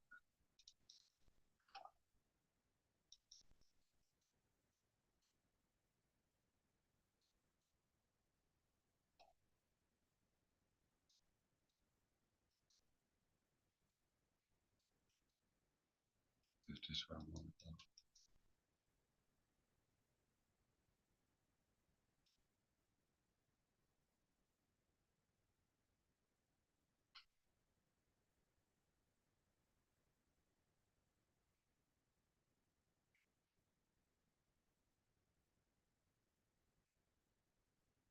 No, I don't want to go here. I go back here. All right.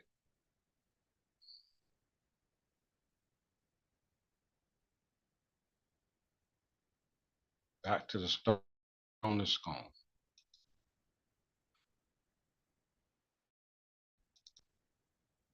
Various theories of legends exist about the stone's history prior to its placement in the scone.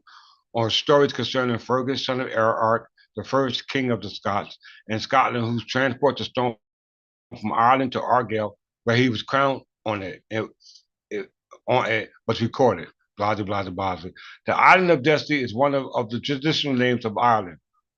Other legends place the origins of stone in the biblical times and identify it as the stone of Jacob, taken by Jacob from Bethel while he was on his way to Haran.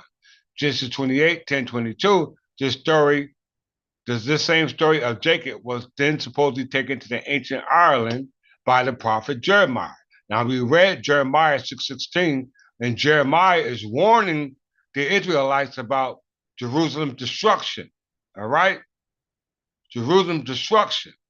Very important to understand that. Now, what is the stone of Jacob in reference to Jerusalem's destruction? Because we know that the sons of Abraham were supposed to inherit this city of peace.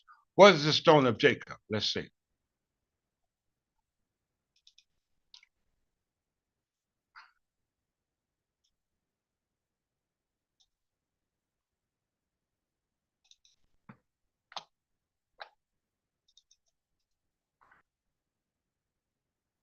The stone of Jacob appears in the book of Genesis, the stone used as a pillow by the Israelite patriarch Jacob at the place later called Bethel. As Jacob had a vision in his sleep, he then consecrated the stone to God. More recently, the stone has been claimed by Scottish folklore and British Israelism. So, Brother Hashar, as well as all those who are on that video, you got to stand in line with your claim to be descended down from the Israelites, because we see it's a history going back to the legends associated with Scottish folklore. All right. And we know the Scottish folklore and the Scottish kings who this folklore make reference to were warring with Astroton. All right. It said Constantine II, king of Alba, was warring with Astroton in the Angles. We know Astroton was descended from Alfred the Great, who was the king of Wessex, which were the Anglo-Saxons, all right? Which were the Anglo-Saxons. So it's either the Anglo-Saxons or the Israelites, or it's the Scottish who are the Israelites, who are claimed to be the children of Jacob, all right? The stone of Jacob appears in the book of Genesis as a stone used as the pillow for the Israelite patriarch Jacob at the place called Bethel, house of El. As Jacob had a vision in his sleep, he then consecrates the stone to God. More recently, the stone has been claimed by Scottish folklore in result of British Israelism. And we know British Israelism is in lieu of what we're reading in regard to a birthright in regards to land. And we see those kings, the Scottish kings, got their birthright based off prescription of sovereignty and prescription of easement, the right to use other property that don't belong to them, as we see in the description of the Sestuque. All right, you cannot own property, but you can use it. All right, the biblical narrative to the story, according to the account given in Genesis 28:10, says that Jacob was fleeing from his elder twin brother Esau, whom he had tricked outside of receiving the father Isaac's blessings of the firstborn. On his flight, Jacob rested at a city called Luz and used a group of stone as his pillow. First of all, let's get a recording or ideology of British Israelism. What is this?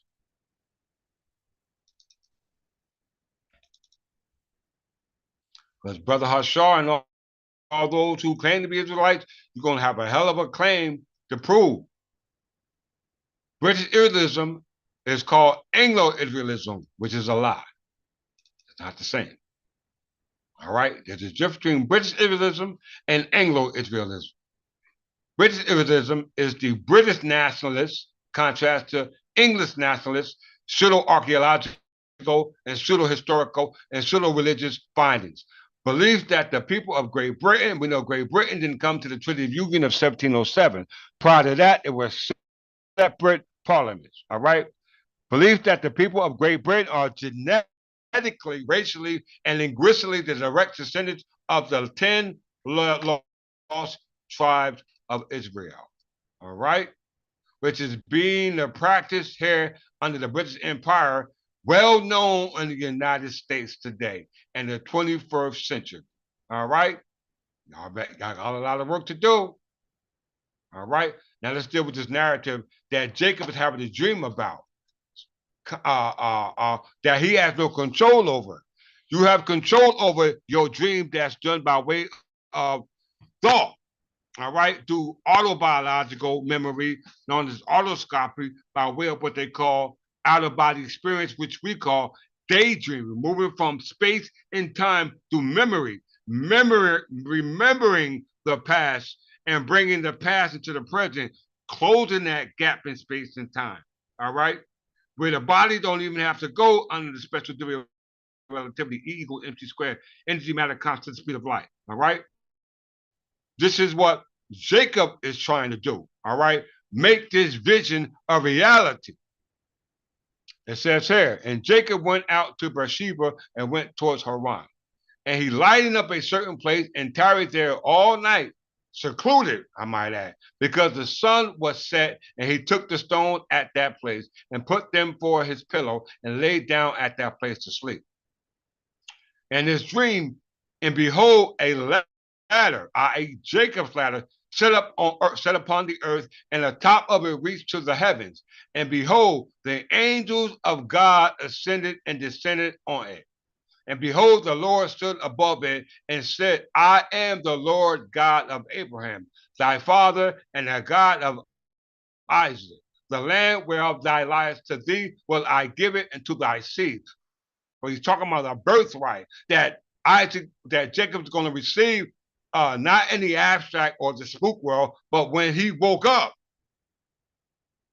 in the concrete, that this prophecy was going to come true. All right. And thy seed shall be as the dust of the earth, and thou shalt spread abroad to the east, west, and abroad to the east, to the west, and to the east, and to the north, and to the south, and in thee and in thy seed shall all the families of the earth be blessed. And behold, I am with thee, and will keep thee in all places whither thou goest, and will bring thee again unto the land, for I will not leave thee until I have done that which I have spoken of. All right? As you can see it. Other traditions, the Scottish legend surrounding the Stone of Stone, traditionally used for coronation of Scottish kings in the High Middle Ages, have identified the stone with the Stone of Jacob. Supposedly, the Stone of Jacob was brought to Ireland by the prophet. Now, Jeremiah is bringing the stone, and thence to Scotland. The 17th century writer John Speed described the coronation of James I, called the Stone of Westminster Abbey by the Latin term Saxum Jacobi. So Jeremiah, and we know the word Jeremiah is the same word as German. All right? I'm going to prove it to you. Let's get there.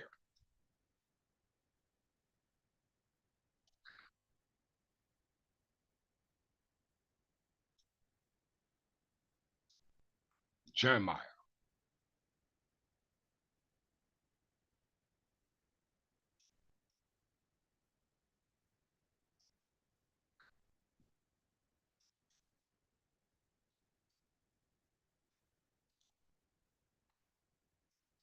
Jeremiah. The Anglo-Saxon name Jeremiah comes from the baptismal name of German. The surname Jeremiah refers to the son of a German, which belongs to the category of a patronymic surname.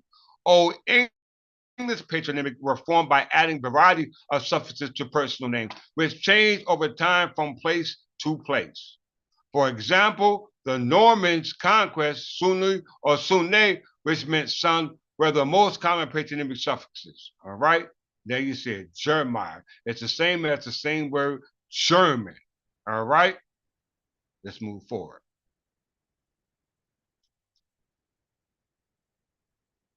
English.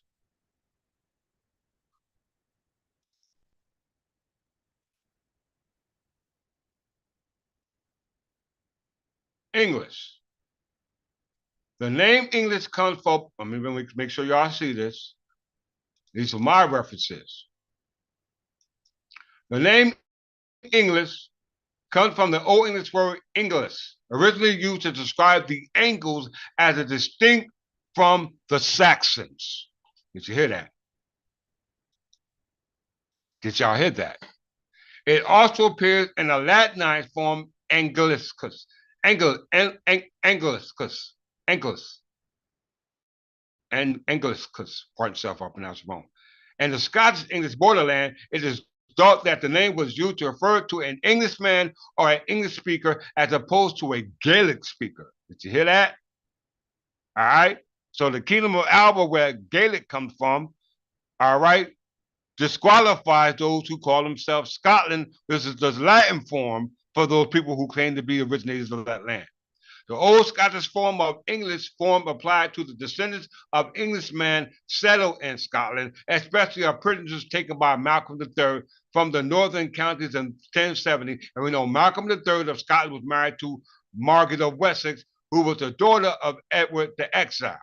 For years after that date, we are told English servants or slaves were to be found in every village and almost in every house. Singularly enough, the baronet family, though of Scottish origin, deduced from William Inglis, who had in 1395 a grant of land to this surname from Robert III for killing an Englishman on the borders of Anglis at Anglem, Occidental, truly an odd origin of the surname ever had. All right.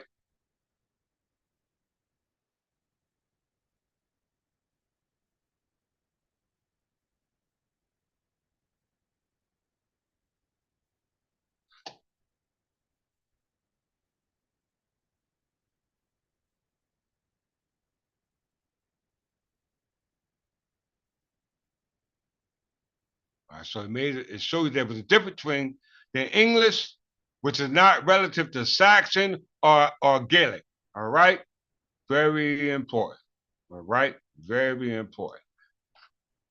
Let's go to angles. Because angles in English is the same as we see here.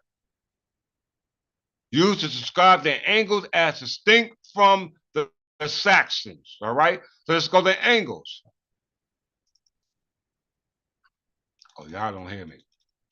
Y'all don't hear me. Pull it up, y'all.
All right.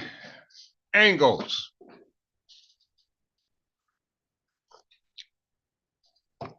We know that angels are messengers. Let's prove it.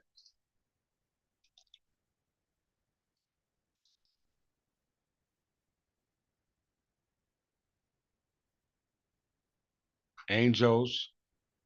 We'll do that after this one. All right. Angel. Angles. Ster super vs antiguous. That's Jeremiah 6:16. We just read that when we opened up this lecture. Ster super vs antiguous. All right. Stand in the crossroads. All right. Jeremiah 6:16. We said that Jeremiah brought the stone over. All right. We know that so the so-called scholars said that they're descendants from the Israelites, but this can't be the case if the Israelites descended from God, because we're reading right here, the angels descended from God, because angel, and English are one and the same. Let's prove it. The history of the angel's name begins with the ancient Anglo-Saxon tribe of Brit. The name is derived from the Old English personal name angel, which is derived from the Latin angelus and the Greek angelos, which means a messenger. The personal name also appears in the feminine form of angela and angela. The name denotes the one who acted as a religious messenger or a messenger from God, a nickname for an angelic person, descendant of an angel and man named in England. Okay? Let's look up angel. Angels.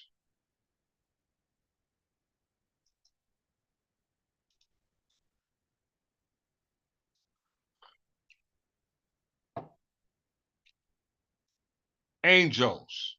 Plural. Ancient arms. You see an angel there. You see the keys of St. Peter. All right. The Servant angels were first found in Tyro, where the family name was anciently associated with the tribal conflicts of the area. It declared allegiance to many nobles and princes of early history, lending their influence and struggle for power and status with the region. They branched in many houses, and their contributions were sought by many leaders in their search for power. So this is good angels and bad angels. Good angels and bad angels. All right? Yes, sir. Good angels and bad angels. If angels are messengers, then we go back to Jeremiah. All right? Because Jeremiah was a messenger. All right? He was a messenger. All right? And if we see in English, I mean, in angles, you see once again the Latin word ster superbius antiguus. All right? For those angles, right? Which are those who stayed at the crossroad. So let's go to Jeremiah again.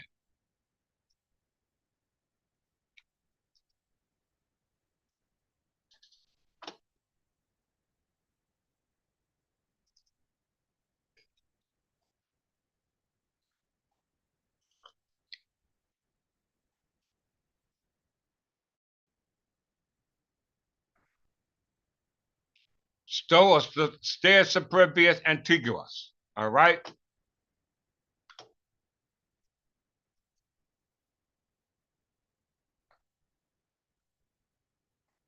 This saying ultimately derives from the Hebrew Bible, but the actual Bible quote is a bit different in form. Jeremiah 6:16 reads, State superbius et videte et interrogate de semites antiquius quae sit via bane et embolet and ea, if I pronounce the wrong part itself. Stand upon the way and look and inquire about the old pastors as to which is the good way and walk in that way. No different than Jeremiah 6.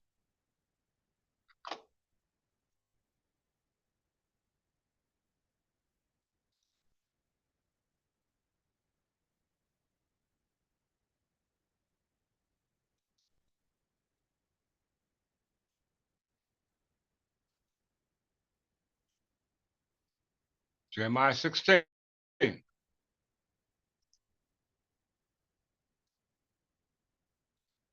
This is the way of the Lord. Stop at the crossroads, look around, act for the old godly ways, and walk in the travel, walk in it. Travel in the past, and you will find rest for your soul, i.e., corporation soul. But you replied, no, that's not the road we want to travel. Okay? So that means you're still on what we call a crusade. All right? Now let's look at the word of, let's check this out.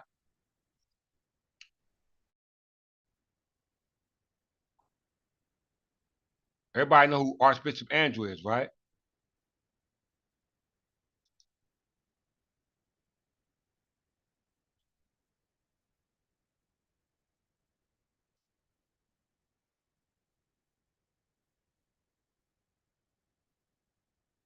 I'm really about to blow y'all mind right now.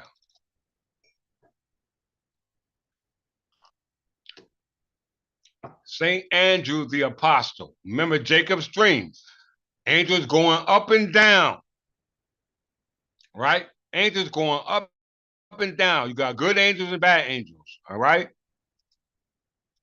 Andrew the apostle, also called Saint Andrew, was an apostle of Jesus.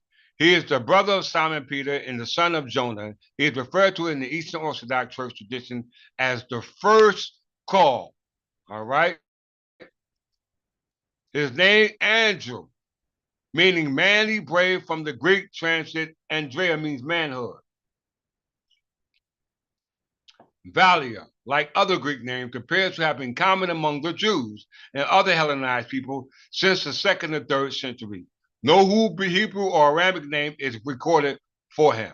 You hear that? Andrew the Apostle was born between 5 and 10 AD in Bethsaida and Galilee. In the New Testament says that Andrew was the brother of Simon Peter.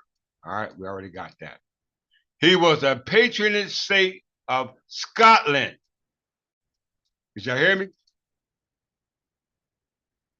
Patronage saint of Scotland. Let's go down to Scotland for itself.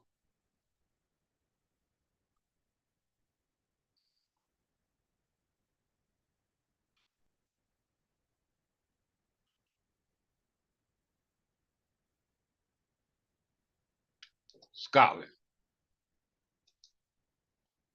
Land of the Scots, or the Kingdom of Alba. And we know that Constantine II was warned against Atheltan, the king of England, along with Vikings, all right, Northmen.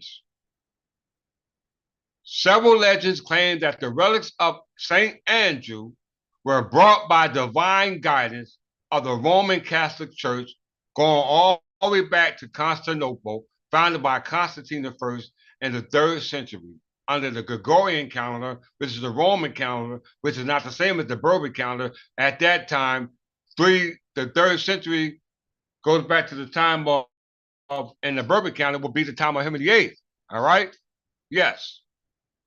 But for the sake of time, we're going to move forward.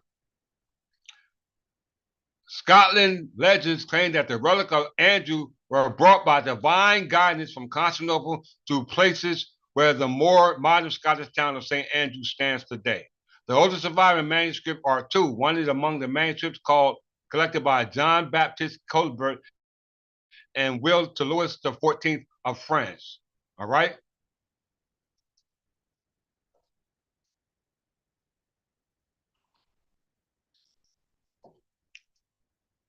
According to legendary accounts given in the 16th century, historiography, Onigus II in AD 832 led an army of Picts and Scots into battle against the Angles led by Atheltan near modern-day Atheltan Ford east of Lothian. Once again, I repeat, the Scots from the Kingdom of Scotland or the Kingdom of Alba led who wrote your Bible. All right. It just said the relics associated with that legend came from Constantine. All right. Took into Stone Abbey in Scotland, where you got your story from in regards to what you practice today. All right.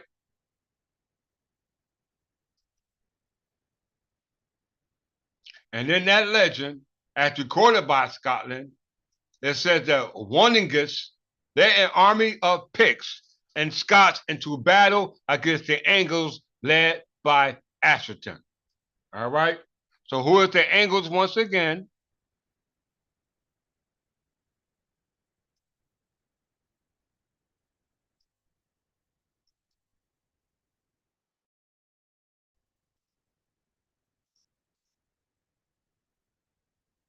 Angles. The history of the Angles name began with the ancient Anglo-Saxon tribes.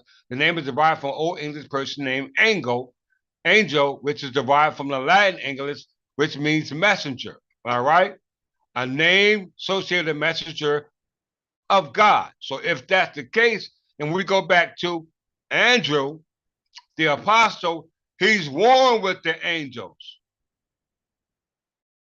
He's warned with the angels led by Atheltan, who was the one who associated back in the times of the English Military Reform, who were protecting the Seskuke, the land of God. All right, who look just like us. All right, who look just like us. All right, we must understand that. So let's get a further detail on this a second.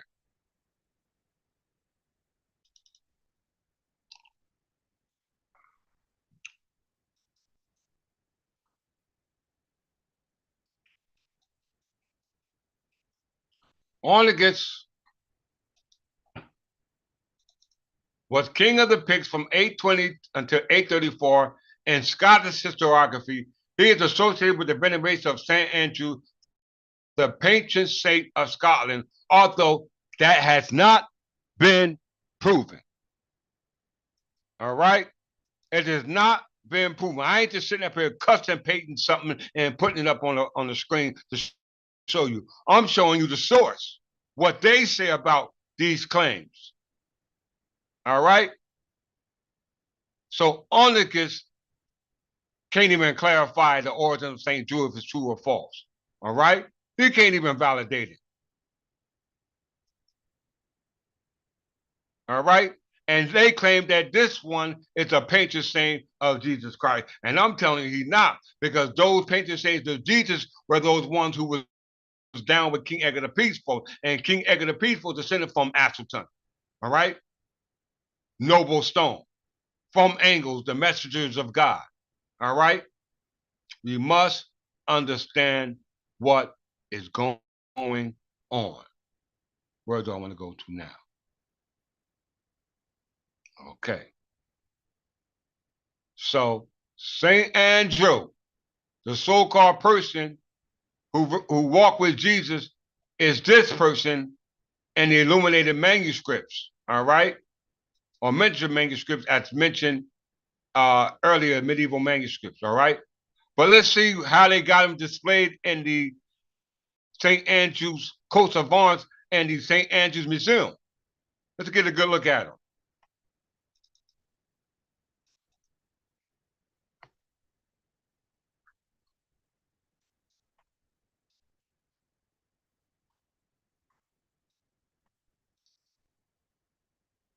Look at here, y'all. St. Andrew. Look like a dwarf, don't he? Look like a hermit. Standing on back of St. Andrew's cross. All right? Jeremiah 6:16. If the stone was brought from Jeremiah to Scotland, all right, which is in Scone Abbey, then if Scotland was warned with the Angles, with Astleton, all right, and Astleton was descendant of, were the predecessors for the Plantagenet crown, who was the controllers of the Duchess of Normandy, who was taken by William the Conqueror, which under the Treaty of Westminster 1153 were surrendered back to Henry II, son of God, the fifth Count of Anjou, son of Fulk, ruler of Jerusalem. All right?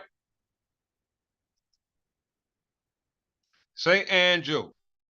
St. Andrew depicted on a coat of arms of the bird now in St. Andrew's Museum. All right? Bishop of St. Andrew was the ecclesiastical head of the Diocese of St. Andrew and the Catholic Church. And then from 14th August 1472 as Archbishop of St. Andrew. All right? So Andrew is a prominent name for the Roman Catholics where the surname was passed down through the Middle Ages. So let's check the surname out because this individual sure is like a dark-skinned person, right? So look at the surname Andrew.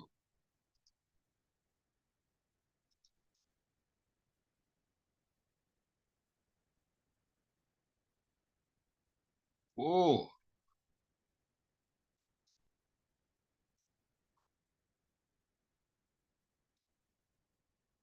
Scotland, Ireland, and England. Origin is Scotland, but it can be found in Ireland and England. See?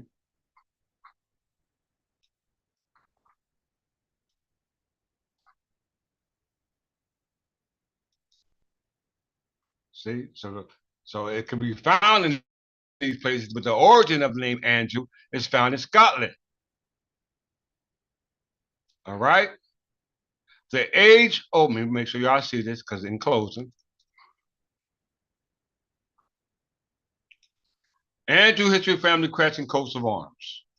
The age-old Pickett Scottish family name Andrew is derived from the baptismal name of Andrew, which Greek means manly. The name was popular as both a personal name and a surname, likely because it was the name of a Scotland patron saint. In Gaelic, the name is Andrea and Andre, which again means manly. Okay, there you have it. Let me make sure I didn't miss anything. Oh yeah, I know where I want to go. All right, so we know that it said that under the Scotia,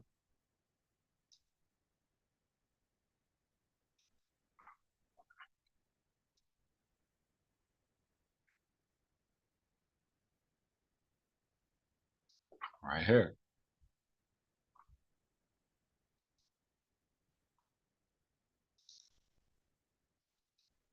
Some Scottish legends surround the stone of Scone, traditionally used for the coronation of Scottish kings in the High Middle Ages, have identified the stone with the stone of Jacob. Going back to the dream, in regards to a birthright, the stone of Jacob was brought to Ireland by the prophet Jeremiah. All right, and thence to Scotland. The 17th century writer John Speed and the coronation of James I called the stone to Westminster Abbey and was used as the coronation chair known as King Edward's chair. What is King Edward's chair?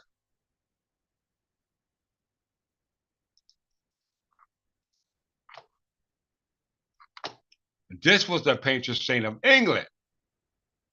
The coronation chair, also known as St. Edward's chair or King Edward's chair, is an ancient wooden chair on which British monarchs sit when they are invested with the regalia and crown at their coronation. It was commissioned in 1296 by Edward I to contain the coronation stone, known as the Stone of Destiny, which has been captured from the Scots. The chair was named after Edward the Confessor for centuries, and it was kept at the shrine at Westminster Abbey. Going back to Stone Abbey. Let's go to Stone Abbey.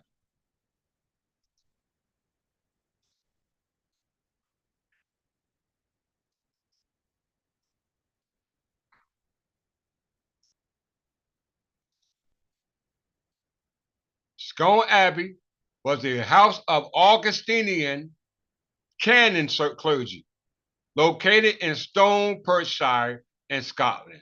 All right. Augustinian order. Let's go back to list of popes before I close.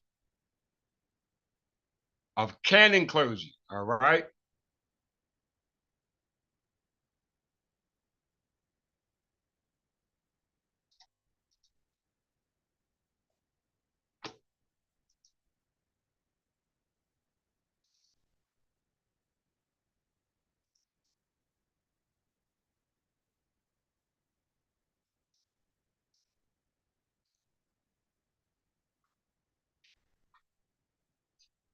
Come on.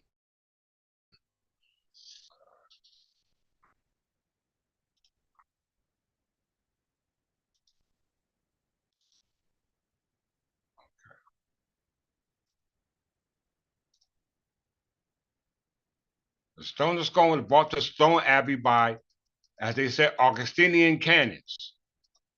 All right. So that would be from the order of Augustine, going back to the doctrines of the church from the Augustinians under the canon regulars, as they just stated, contrary to those of the Benedictine monastery, which we know Pope Gregory I had converted to Christianity.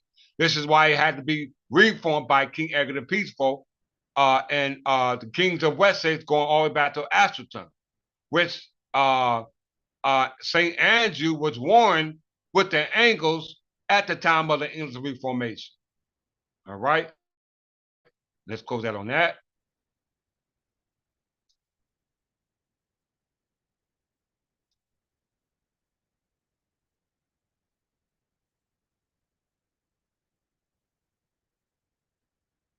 Where is that?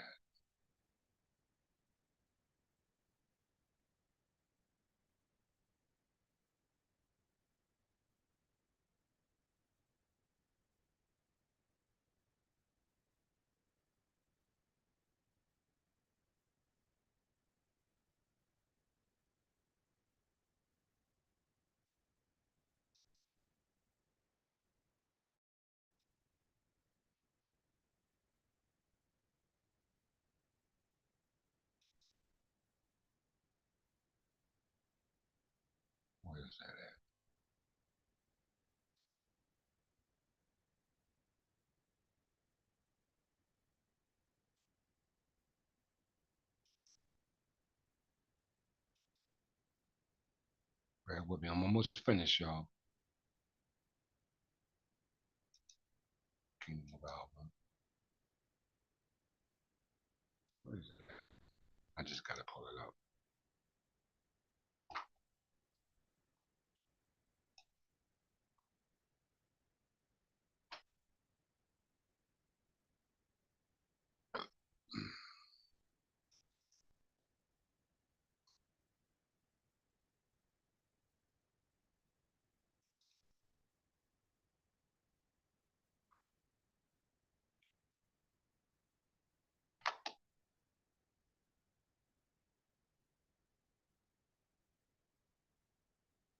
My screen is playing with me. Bear with me. I'm almost finished.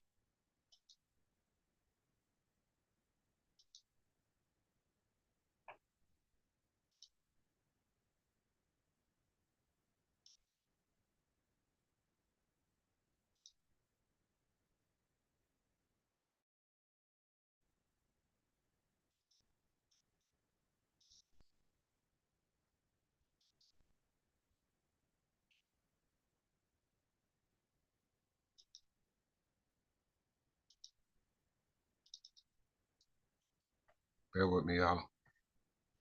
My computer freezed up.